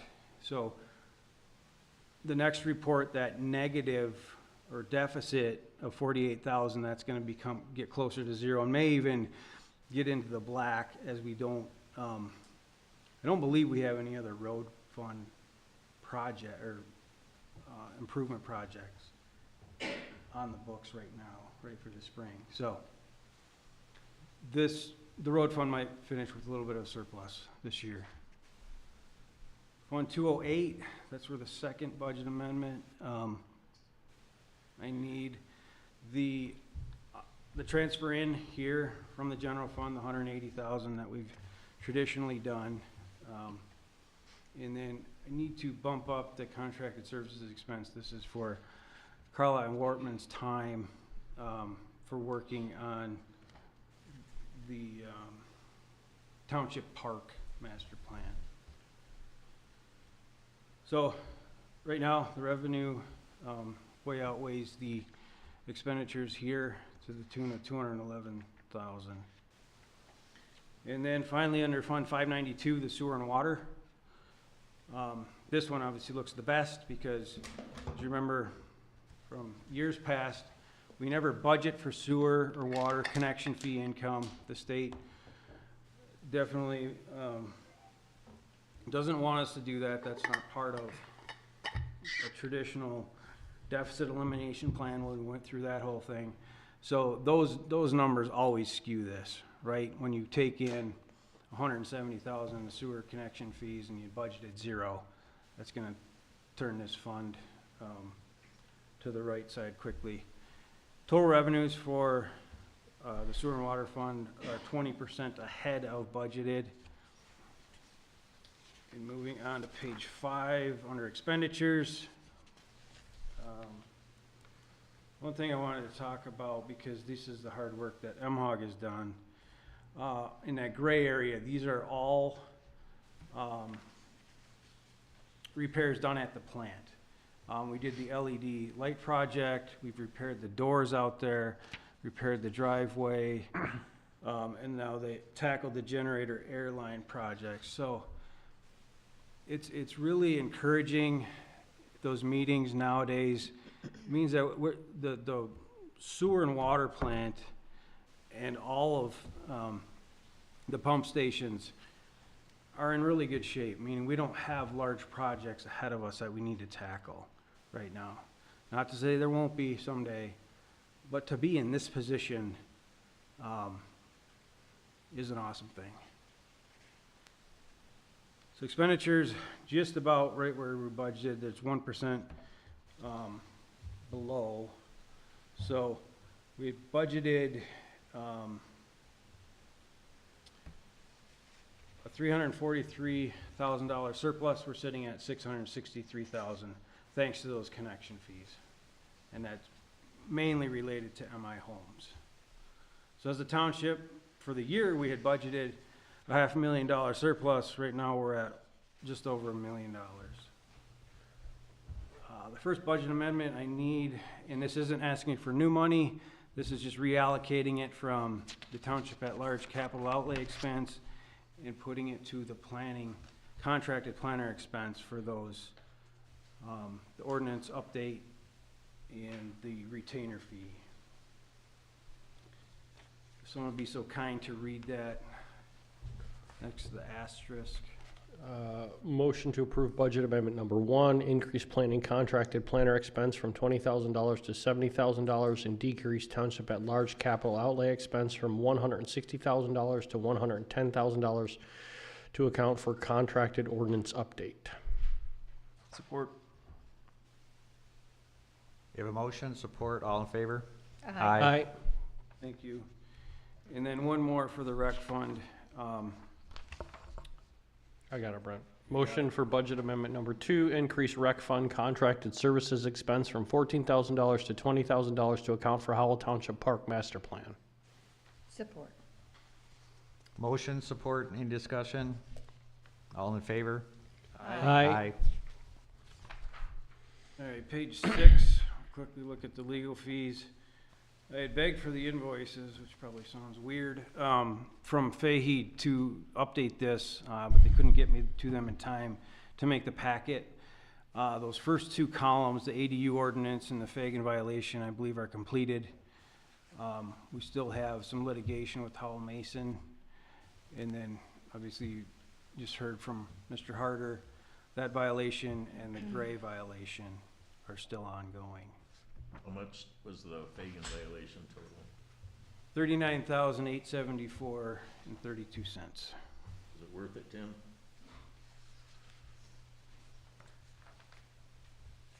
I would say any month, I've been doing this too long, but any month under $10,000 is a win for our budget at this point, Any month under $10,000 for what?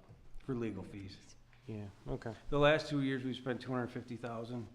This year, I don't think we're gonna approach that, although potentially we have a new one with, the last rezoning that got denied. So, I know those things are always gonna happen, but hopefully it's not a burn rate of, $250,000 every year. Or $750,000 for the gun range? All right, moving on to the cash flow. Funds are in good shape. Sewer fund started with $1.96 million. And end of January, it's at $2.6 million. In February, I've got a transfer from the sewer fund to the general fund for $1.377 million. And you'll see that on the next page. So the general fund, with that transfer, would move from $4.4 million to over $6 million. The road fund started the year at $793,000 and projected to finish the year at $936,000. And also, finally, the park fund started the year at $1.7 million, should end the year around $1.9. All right, the general fund payback. I'm asking for your blessing to pay off the money that was borrowed from the general fund to the sewer and water fund that supported the bonds over the years. And what this would do is now the sewer and water fund would stand on its own. And also allow the township to proceed with any sort of building project that they desire. Just to take you back, I started here in July of 2012. When I started, I sat with the clerk, and her first question to me was, "Do you understand what receivership is?" And my eyes kind of bulged, and I said, "Yes, ma'am, I know what that is." And she kind of looked at me, and she said, "Well, you didn't get up and leave." And I said, "Well, accountants know what are going to know if that's a reality first. So, yeah, I'll know when it's time to leave. But if you can prevent that, right, then that's a feather in your cap." So I took that as a challenge those many years ago. It was December of 2012. It was the first meeting here. And I remember Trustee Tipton sitting where Tanya is sitting. He made the comment, he's like, "We're staring at a $25 million fiscal cliff." I said, "Mike, you hit it right on the head." And side note, he was the one that ran on flush the sewer millage, right? So with the help of Mike Coddington, Matt Counts, and Jonathan Hohenstein are still here, we grinded out of that problem. There were a couple of big things that we did in 2013 and 14. We refunded some of the bonds to save on interest. Jonathan and I went to the scavenger sale and acquired these properties to basically stop the non-payment of assessment merry-go-round that was happening. We made large pay downs during clawback periods to save interest. And in 2022, we paid off all of those bonds, $25 million worth, right? And 5 years early, and saved over $1 million. And I say all that because this right here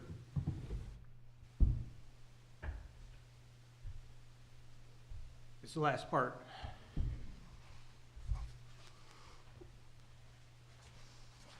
Did a good job, Brent.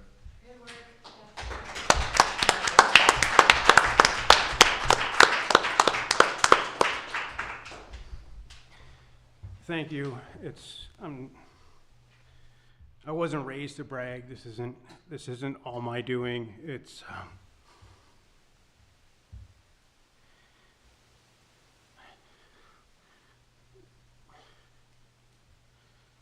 I guess I'm emotional.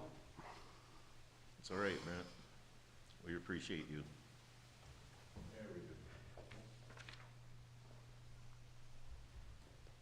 He done an awesome job, folks. Yep. Man, I don't want to talk for you out of turn, but I know that when you and I were both appointed, we were appointed at the same meeting.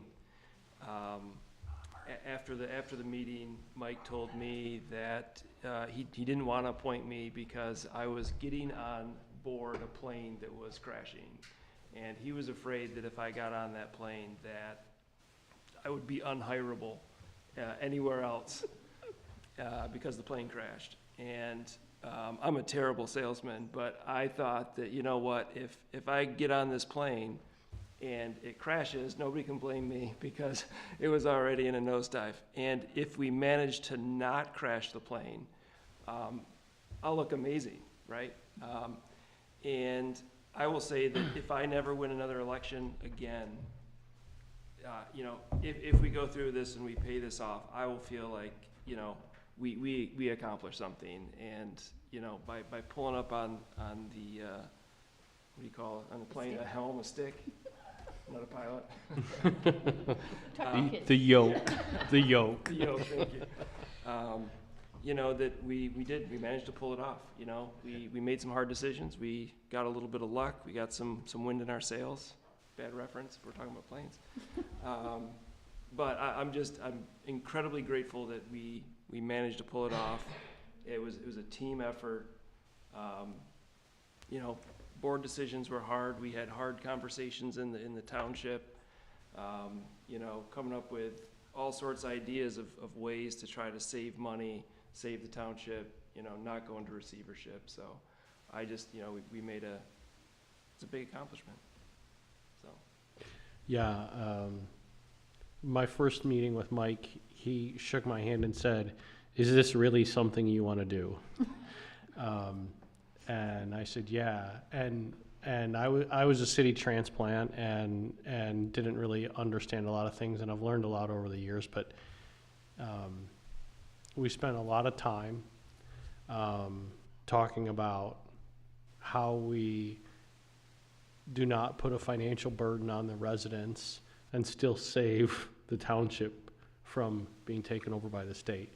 And so there was a lot of meetings, a lot of discussions, a lot of late nights, and I'm glad we're finally here. I mean, let's face it, right? We paid the bonds off, so we took the biggest leap there was, and now to just pay back the general fund is just, it's a cherry on top. So I would like to say thank you to Brent, because I think you provided a lot of the fuel and the knowledge that helped us get there. So thank you, Brent. It's impossible to make decisions if you don't have the sort of resources that Brent would provide us. I would agree. You know, you're poking around in the dark, and he provided the flashlight so that we could find our way out of this, and it was incredibly helpful. Bottom line, if Appreciate it wasn't for Brent, it would've went into receivership. Bottom line. So Brent, how much do you want? In the context of paying off, what's the dollar amount we need to move? I don't want anything. I just want taxpayers to understand that all of this effort saved a sewer millage, right? Those of you that live on well and septic, that could have happened. Receivership means state emergency manager comes and fires all of us, figures out what to put on everyone's bill in the township, whether you're in a district or not, to pay it off. So we avoided that, right? And that's always gonna be my goal, is to not do anything here at the township to raise taxes. That's. Some of us did get hit hard during all of that. We were required to pay the tying fees, whether we tied in or not. Some of our neighbors lost their property. I mean, so there were some hard decisions, and it wasn't like easy street for all of us. Those of us who were still here were fortunate that we were in a position that we could pay those required tied-in fees. Still not tied in, but it's paid the fees. There were a few years when I was paying a sewer bill every other month. I don't have sewer. I mean, so you did ask some from us, and some of our neighbors did lose everything. So I would just like to point out that I wasn't on this board, and I wanted to thank Matt, Jonathan, and Brent, obviously. And I just wanted to point out that I don't think they created the problem that we had. You did not. No, all of that, But the those quality, decisions were done you see the before. quality of the people that we have on this township, and they're not, I don't think they actually went out to try to have anything like that happen to any of the residents. I don't really think that happened. And I definitely don't believe the level of corruption that we've been accused of, or this board has been accused of, would happen with this kind of A lot of people financial. lost their land. I was happy to hear Matt, acknowledge the sunk cost today, saying, we're not gonna recoup what we paid, but we've gotta cut it off somewhere. I think if the prior administrations had realized that, we maybe wouldn't have ended up in that situation. So I actually appreciate it. So moving on, Brent, did you have more? No, I'm looking for your blessing to end this, and you won't have to see this report anymore. So how much ends it, Brent? The 1.377 million, that transfer. So This if you look general fund payback? yeah, that would be the final payment. That is it, it's done. It's done, yes, sir. Motion to approve, transfer from sewer fund to general fund in the amount of $1,377,255.00. Support. We have a motion and support. Any more discussion? All in favor? Aye. Thank you. No, thank you. Thank you.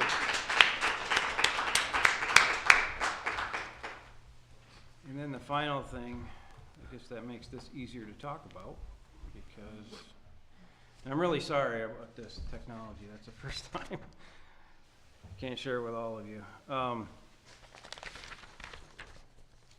I was asked to come to this meeting with a number that I felt comfortable that the township could afford. Whether, whatever building project, you guys decide.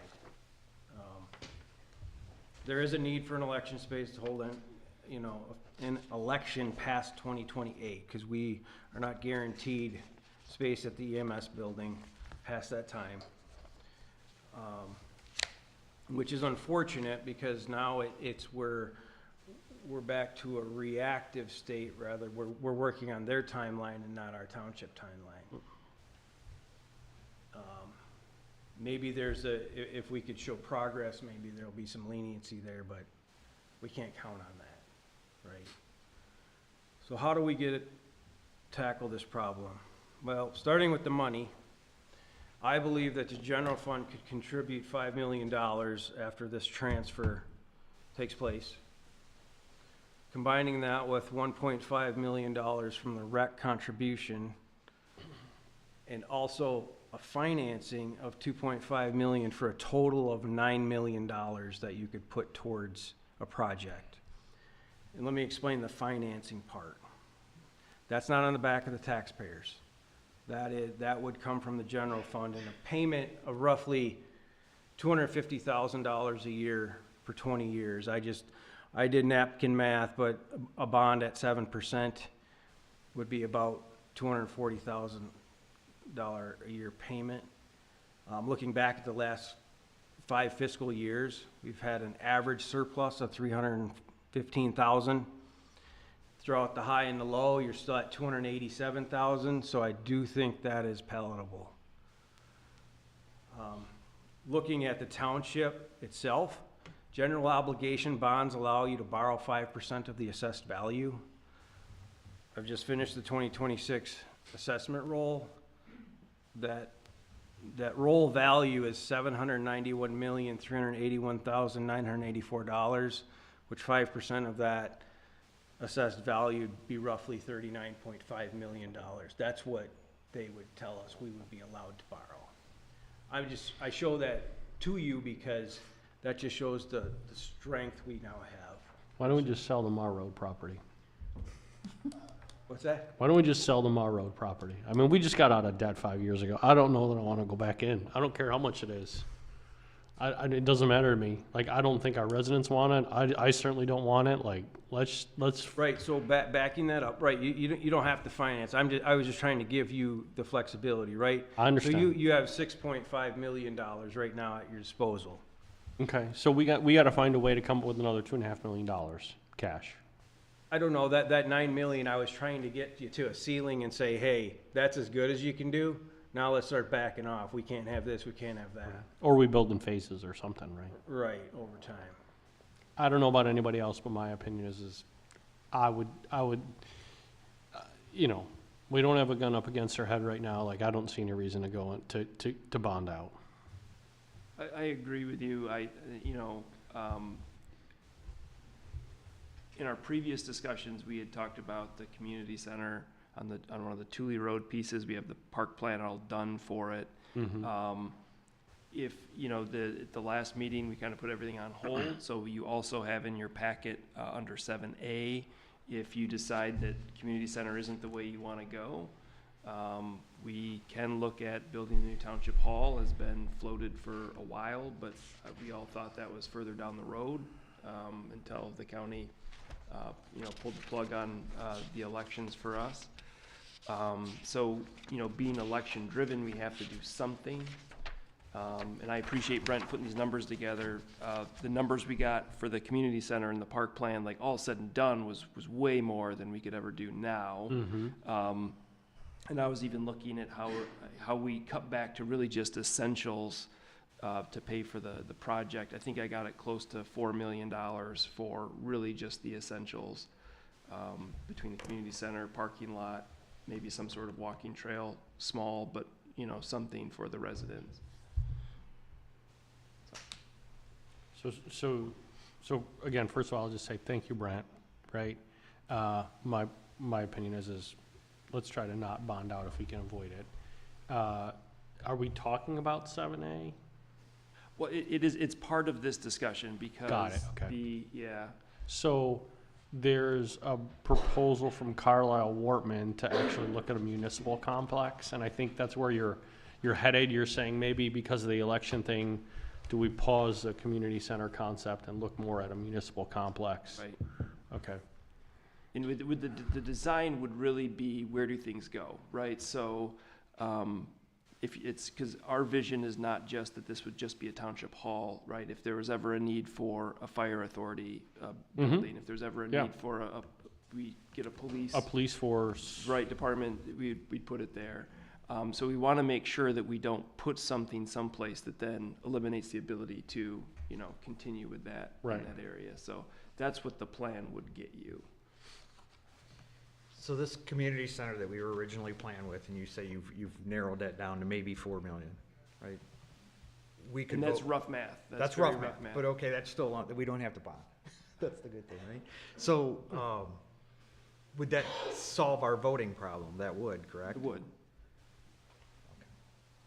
So what is, That, we could do that at the community center, the voting.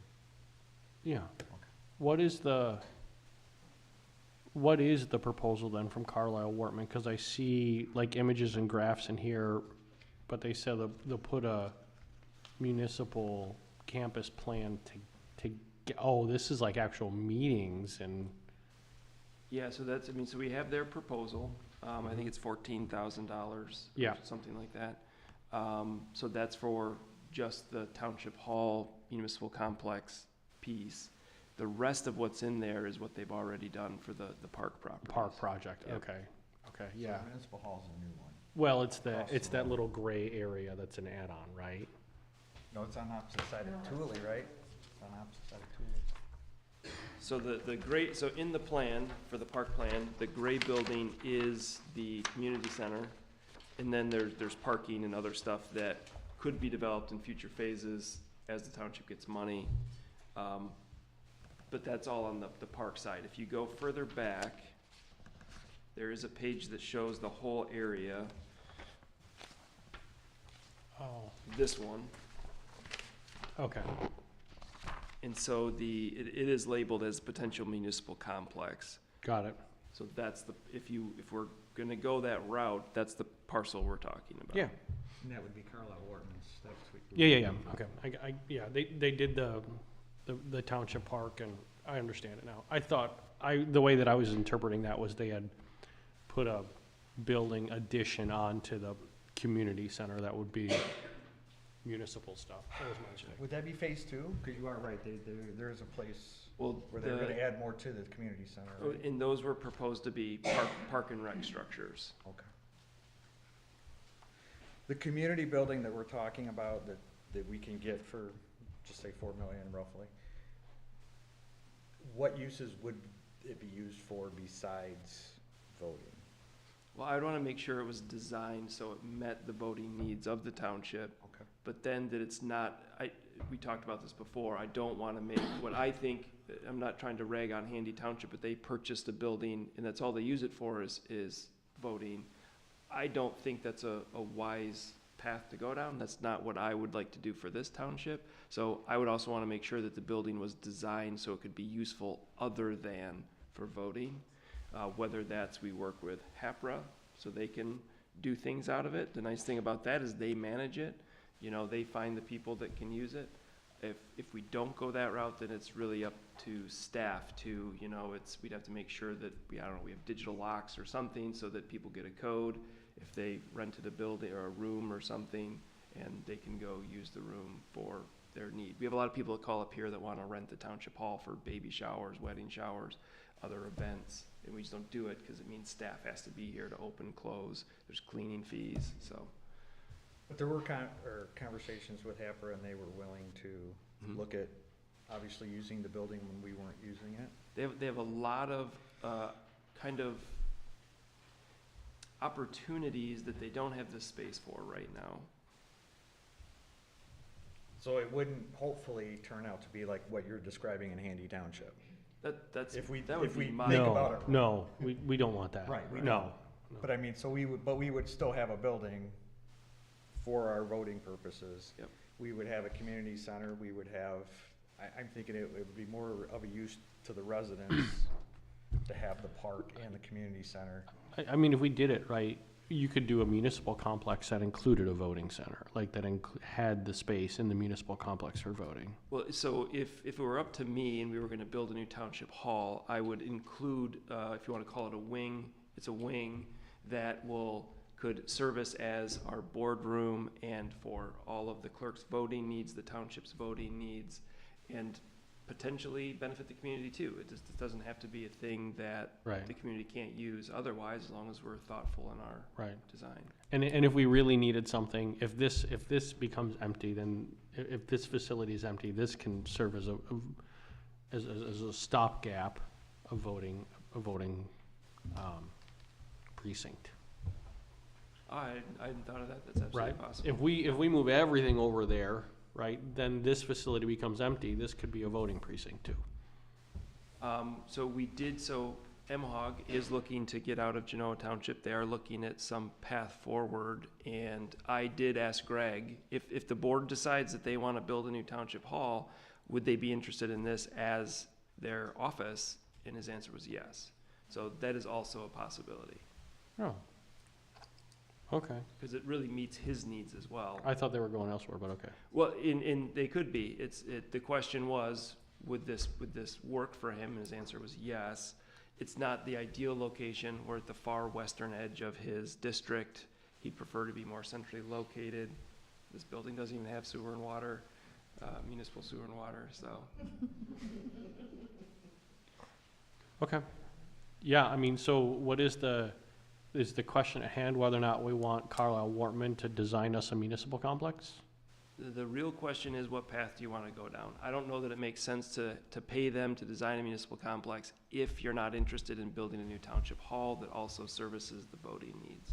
It has to. We have to have the voting needs somewhere. Absolutely. If you do the community center, we don't need a new township hall. And the community center gets our needs in voting, benefits the community. How much money have we invested in the community center and park plan at this point? Because we've had studies, we've had public hearings, we've had. So it was the 14,000 that Carlisle Wortman charged. We also did the environmental reports on all the properties. That was several steps worth, Sure. Got the do care plan, all that stuff. Yeah, I there don't was know a if we lot have- of, I mean, but that's all part of, So that's all part of we would planning. be basically switching gears to go to, we would be switching gears to do a municipal complex on the other side of the road and have to start all over. No, I think this is basically to say, what does the municipal complex look like? And how would we do it? I don't think it's a waste either way. Correct. So I don't think that's a problem. I think the park plan is very good. I think absolutely tonight we should accept the park plan.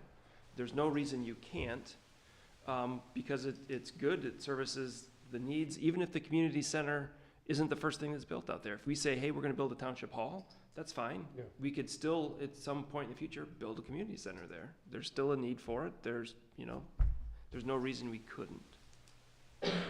All of these things are precursors to stuff that we believe need to be, or should be done at some point in time, based on community need. Yeah. So there's no loss, right? I think whatever needs built, I think there needs to be an option for people to rent it for weddings and family reunions and things like that. I think that's the intention.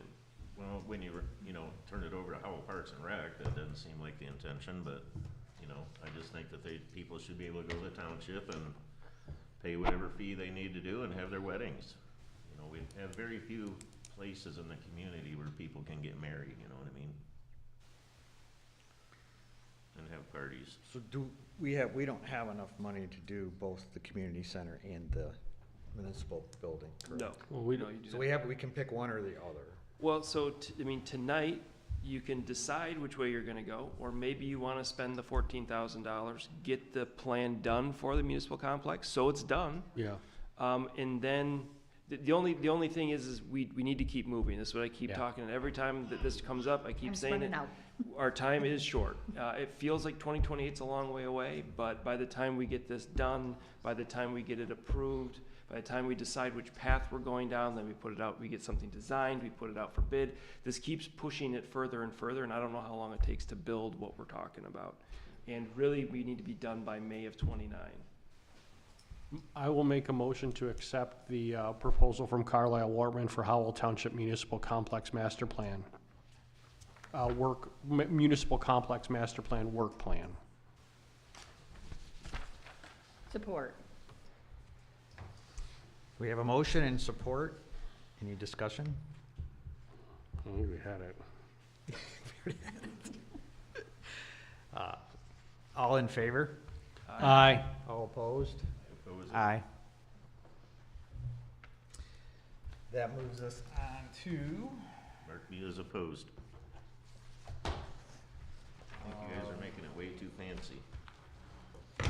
That took care of your agenda item, right? The So one that, I mean, we- that takes care of that. I mean, do you need any more discussion with Brent over money? I mean, I think if, depending on what, I mean, we're gonna get this plan done, then we're gonna have to make a decision, and maybe it makes sense to have him, if you guys have questions, come back. So when we're having that discussion, you have that comfort level. Yeah, I mean, I think we need to see what it's gonna, what the options are and what it looks like and what the costing would be for something like that, so that we can decide which way to go, right?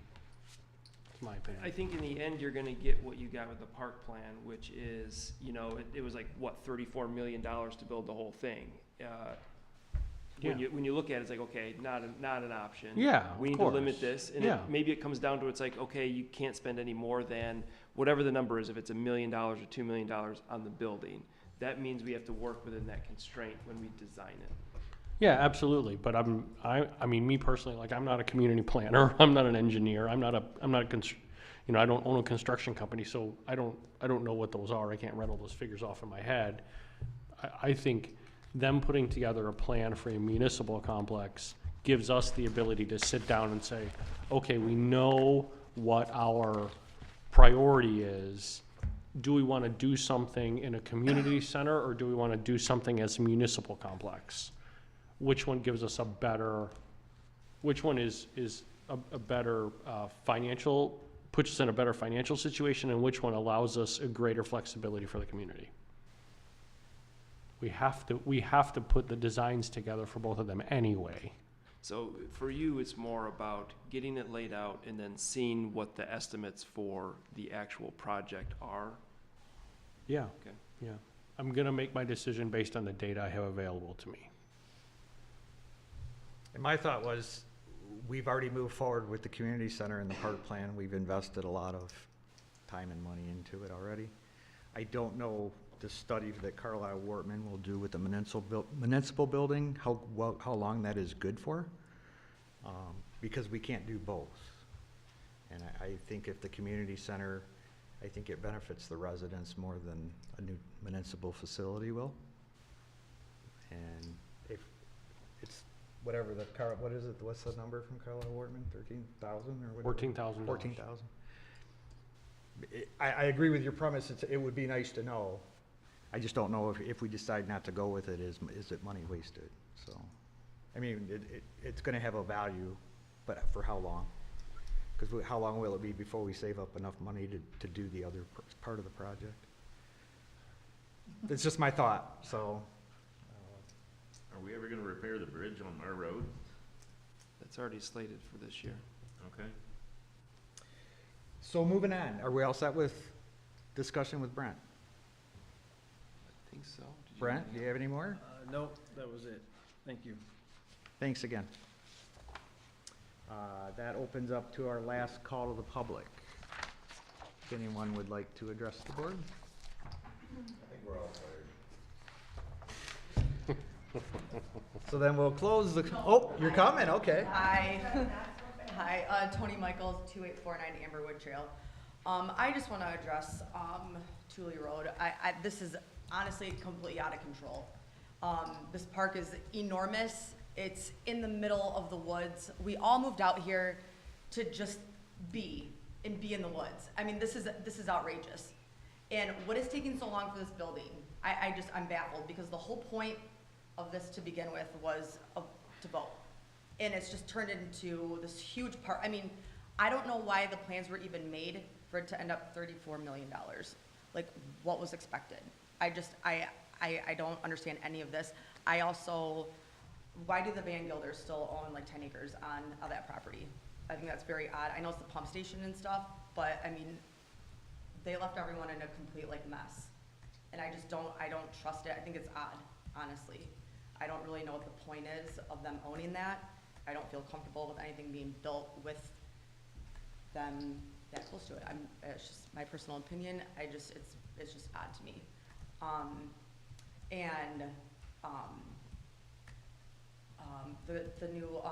The new purchase on Bowen and Thule, what's that gonna be? Condos, houses, like what's gonna happen? Because we're supposed to be doing backflips, that the park is not a subdivision. Okay, great. So what's this gonna be?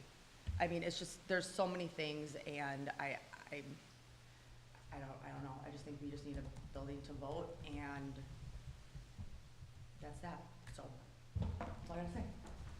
Thank you. Anyone else? The road got brought up, the road project. When the township gives the money to the Livingston County Road Commission to make the repairs on, let's say Fleming Road between Mar and Allen, if it's not done correctly and the road is terrible and worse than when we started, do we still pay them, or? I mean, if they invoice us, yes, we have paid for that. Do we have anybody go check it? Like, it's bad. Like, if it rains, it's the only dirt road that's still wet for 3 days. There's no gravel to it. The county will tell you that it's a county road and it met specs, but there is no gravel to that road whatsoever. So the Fleming part, is that what you're Fleming speaking between to? Mar and Allen. And So the Fleming Road project that I just mentioned is the paved part from Grand okay, River. Yeah. So that was 2 years years, ago. I think that one was 2 years ago when the township paid $380,000 to completely take all the gravel off our road, and they closed it down for a week, and then brought in this new gravel that is not gravel, it's sand. So, Mess. it's the only, I mean, it's bad. And it's been a fight. I fought with the county. My neighbor's gonna bring his own limestone, and so. County tells us it's. Call the Yeah. township at that Multiple- point? Yep, multiple Do you times, remember and they you said were it's a going down? township problem now. So that just, when you mentioned it, it popped in my head, so. Yeah, I mean, Jonathan typically handles that with the road commission, so if there's, That's I all. mean, that's. Thank you. Anyone else? So moving on, we'll close the call to the public, go into reports. Supervisor's report, I think, is in there. I actually have something for the supervisor's report, which is that when Mike's power ended, so did Brent's as deputy supervisor, but he continues to do the work. Somebody has to do it, so he continues to take the phone calls, check the emails, do those tasks. So I would like to continue to pay Brent for that work, at least until a new supervisor is appointed. It's up to them whether they reappoint Brent as deputy supervisor or not. It's their call, no one else's. But the work still needs to be done, and he's still doing it. Exactly. I support that. Okay, so I guess I'll make the motion to continue to pay Brent as deputy supervisor until a new supervisor is appointed. Support. We have a motion and support. Any discussion? All in favor? Aye. Any opposed? Okay. Does that settle it? Yes. How come you haven't given up your pay for ordinance officer, Moving on considering you don't do that anymore? to treasurer reports? I don't have, well, I do have one. No, I mean, you don't do that anymore. Why are you still collecting the money? Why don't you decrease a wage? Just, I'll okay. put your name back on my truck. I don't give a shit. Okay, that's cool. So Teresa has a proposal in there for going to the Michigan Municipal Treasurers Association training. I believe this is year 2 for her. She did it last year. So she's looking for approval to attend that training. Move approval for deputy treasurer to attend Michigan Municipal Treasurers Association training. Support. We have a motion and support. Any discussion? I would just add that there's gonna be a 50% reduction if she can get a grant or something for this too.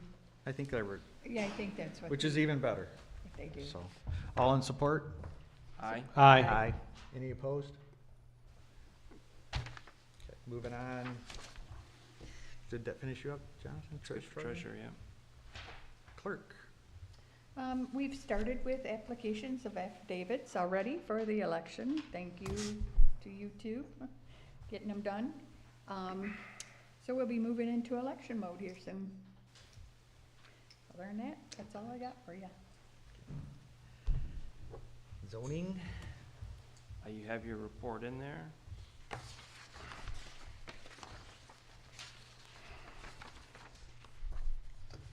Any questions on the zoning? Assessing. The only thing I would want to bring up, this year, operating engineers is challenging us with that they want to be considered charitable. The 503C, they don't want to pay taxes. And this has been litigated back in 2009. So this is something that I probably will kick to the attorney because they've already litigated it. It just sounds like it's a new attorney trying to make a name for herself. She's gonna go through the proper channels that come into the board of review, kick it up to the tribunal. It's semantic gymnastics is what I would call it. It's wordiness. So that's the only thing. I have confidence in you, Brad. Is that it? Yep, thank you. Fire authority? Report, I believe, is in there too. Reports in there? MHOG. Is that me next? Am I next? Yeah, I am next. Okay, got it. Give me just 1 second, sorry. December production was 47.16 million gallons of water. The year for 2025 was 690 million gallons of water for the full year. Yeah. So just to be clear, right, that's everybody in Marion, Howell, Osceola, Genoa townships who are not on well and septic, right? Lots of discussion on the transmission main. They did wrap up drilling in December. They are on track to get the work completed on time, and that goal is basically summer because they need to stop doing gymnastics with how they are filling and filling the water tanks to kind of accommodate the peak demand that is happening in the summertime. So once the transmission main and the cross-country main go in, that'll take a lot of pressure off the operators and make sure that we can have good water pressure and good water flow over the summer without having to do all the gymnastics. If anyone is familiar with the Prentice Estate Apartments over by Lowe's, they had some issues with their well, major issues with their well, and MHOG stepped in and actually connected them to municipal water. I saw some of the pictures of what they did have before. I was surprised at how they could actually have that. And so it's really good for them to actually be connected to MHOG now. Further review and development activities, capital improvement plan, et cetera, and then just continued more discussions on the MHOG operating board, which Jonathan alluded to that. Basically, right now MHOG operates underneath Genoa Township, and MHOG is getting large enough to where they can stand on their own, and so we're working on a plan to actually have them operate on their own independently. So that was the discussion for our last meeting. Any questions? Moving on to the planning commission. We had a meeting and under new business, the Agape Church on Grand River basically came in for a change of the plan, just a phasing, and it was approved. We also had some data center ordinance discussion with the research committee, and we have a subcommittee formed that was due to meet this Thursday, I believe. Also, there is a webinar for data center know-how for planners and officials. I was hoping to get board approval to allow planning commission members to attend if they desired. Okay. So, you need a motion for that? Go. Motion to approve planning commission members to attend the data center know-how for planners and officials. Support. Motion, support, any other discussion? All in favor? Aye.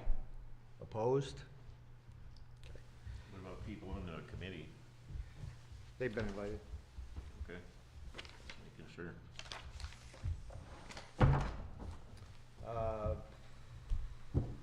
ZBA? Nothing? No meeting. Wastewater treatment? We do have a few items. So, along the Shiawassee River between 59 and Grand River, they installed the sewer line pretty close to the river. And Greg was looking through the records and couldn't find an actual record that it had been cleaned. Maybe it has and they just couldn't find it. But his concern is the state of that line. It's too close, it's essentially in people's backyards and it is close to the river, so he can't get his machinery back there to service it. So not a smart move when they installed it. But so he found the quote from Pipeline Management for almost $16,000 to take care of the cleaning, and I believe they televise it as well. So what, we can't do it, but they can do it? Yeah, Yeah, they have different. specialized equipment. Oh. The other benefit is when it rains, Greg notices, well, the whole team at the wastewater treatment plant notices the upward trend of water. So we're getting infiltration from somewhere. Greg suspects it might be here, considering how close it is to the river. And if there's no record of cleaning it, then maybe no one's been looking at it. So the inspection part, after getting it cleaned, the inspection part's also very important to know if we have to do some mitigation broke. on the infiltration. Yeah. Yeah. Is that the quote I saw that had a vac truck in it? Is that right?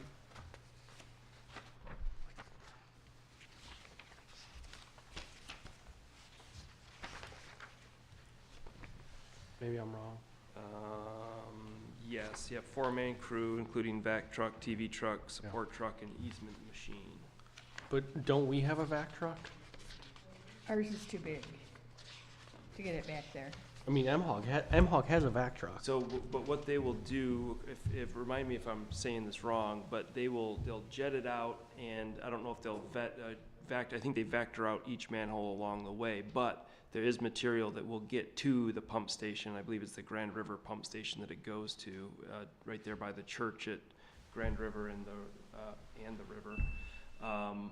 And so Greg's crew will be responsible for actually pulling all the water that actually makes it to the pump station out. But as they go along, they will jet out each manhole, and they will vector out all that stuff so that if there's a material in there, they're not just shoving it down the line. They will actually So we clean it need out and two vector it vac out. trucks? Need their vac truck to do the manholes Yeah. because Greg can't get his truck back there. Greg's vac truck is too big. Yeah. Okay. Vac trucks are expensive. So was there two quotes and they were gonna wait till it dried out and try to do the one themselves? They were gonna try to save the $8,000 to do the Amber Oak stretch, which they installed through a field.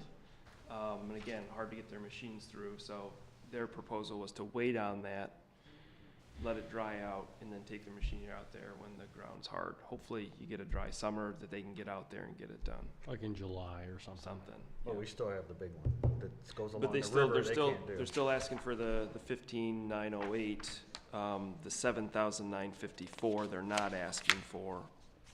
I don't know if it helps, but I don't think it's ever been done, so Yeah. if you've got 20 years out of Yeah. that, Yeah, it's yeah. a small cost for Yeah. water and sewer. Yeah. And it is preventative, right? That these guys have gotten after just about every problem we've had, so. Yeah, and we have to figure out where that leak is coming from too. Right. Motion to approve pipeline management company quotation for the amount of $15,908. Support. We have a motion, supported, any discussion? All in favor? Aye. Aye. The only other item is near the back. I don't know what, there's a number on here, but back on Parsons Drive, which comes off of Parsons Road, which comes off of Burkhart, and on the back side of the John Deere dealership, there's a manhole that they used to get through a broken fence.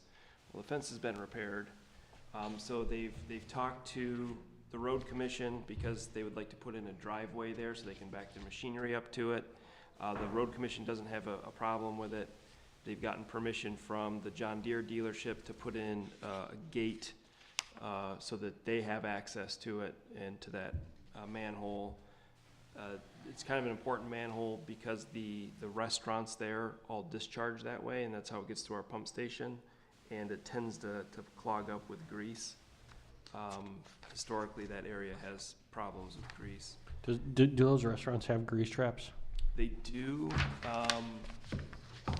You know, in our discussions with Greg, you know, the thought is maybe we need to implement a FOG program, fat, oil, grease, for those entities that continue to get the grease past their grease trap, whether they're not cleaning it out enough or it's too small, whatever that the problem is, that it then becomes our problem.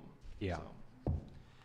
So what Greg's asking for is $2,500 so Justice Fence can go out there and put a gate in, and then it's not the time, because his guys will do it on their own, as part of our contract in their time, but for the material to install the culvert and the gravel. We don't have a cost for that, but we are looking for approval to allow them the funds to do so.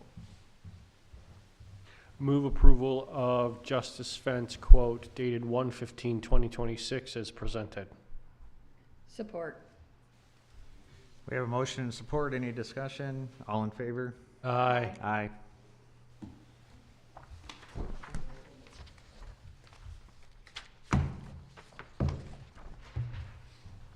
Anything else? That's it. That's it? Yeah. Happer? That report is in there for HEPRA.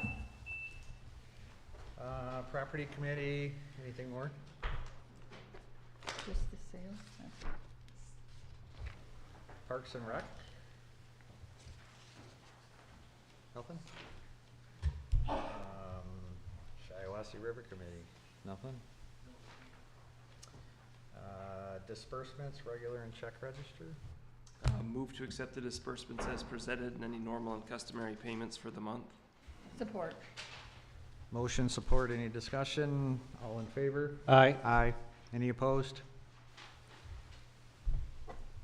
Do we have a motion for adjournment? So moved. Support. Got a motion, supported, all in favor? Aye. You gotta bang the gavel. Huh? You gotta bang the Almost gavel. got it. Is that what it is? You're close.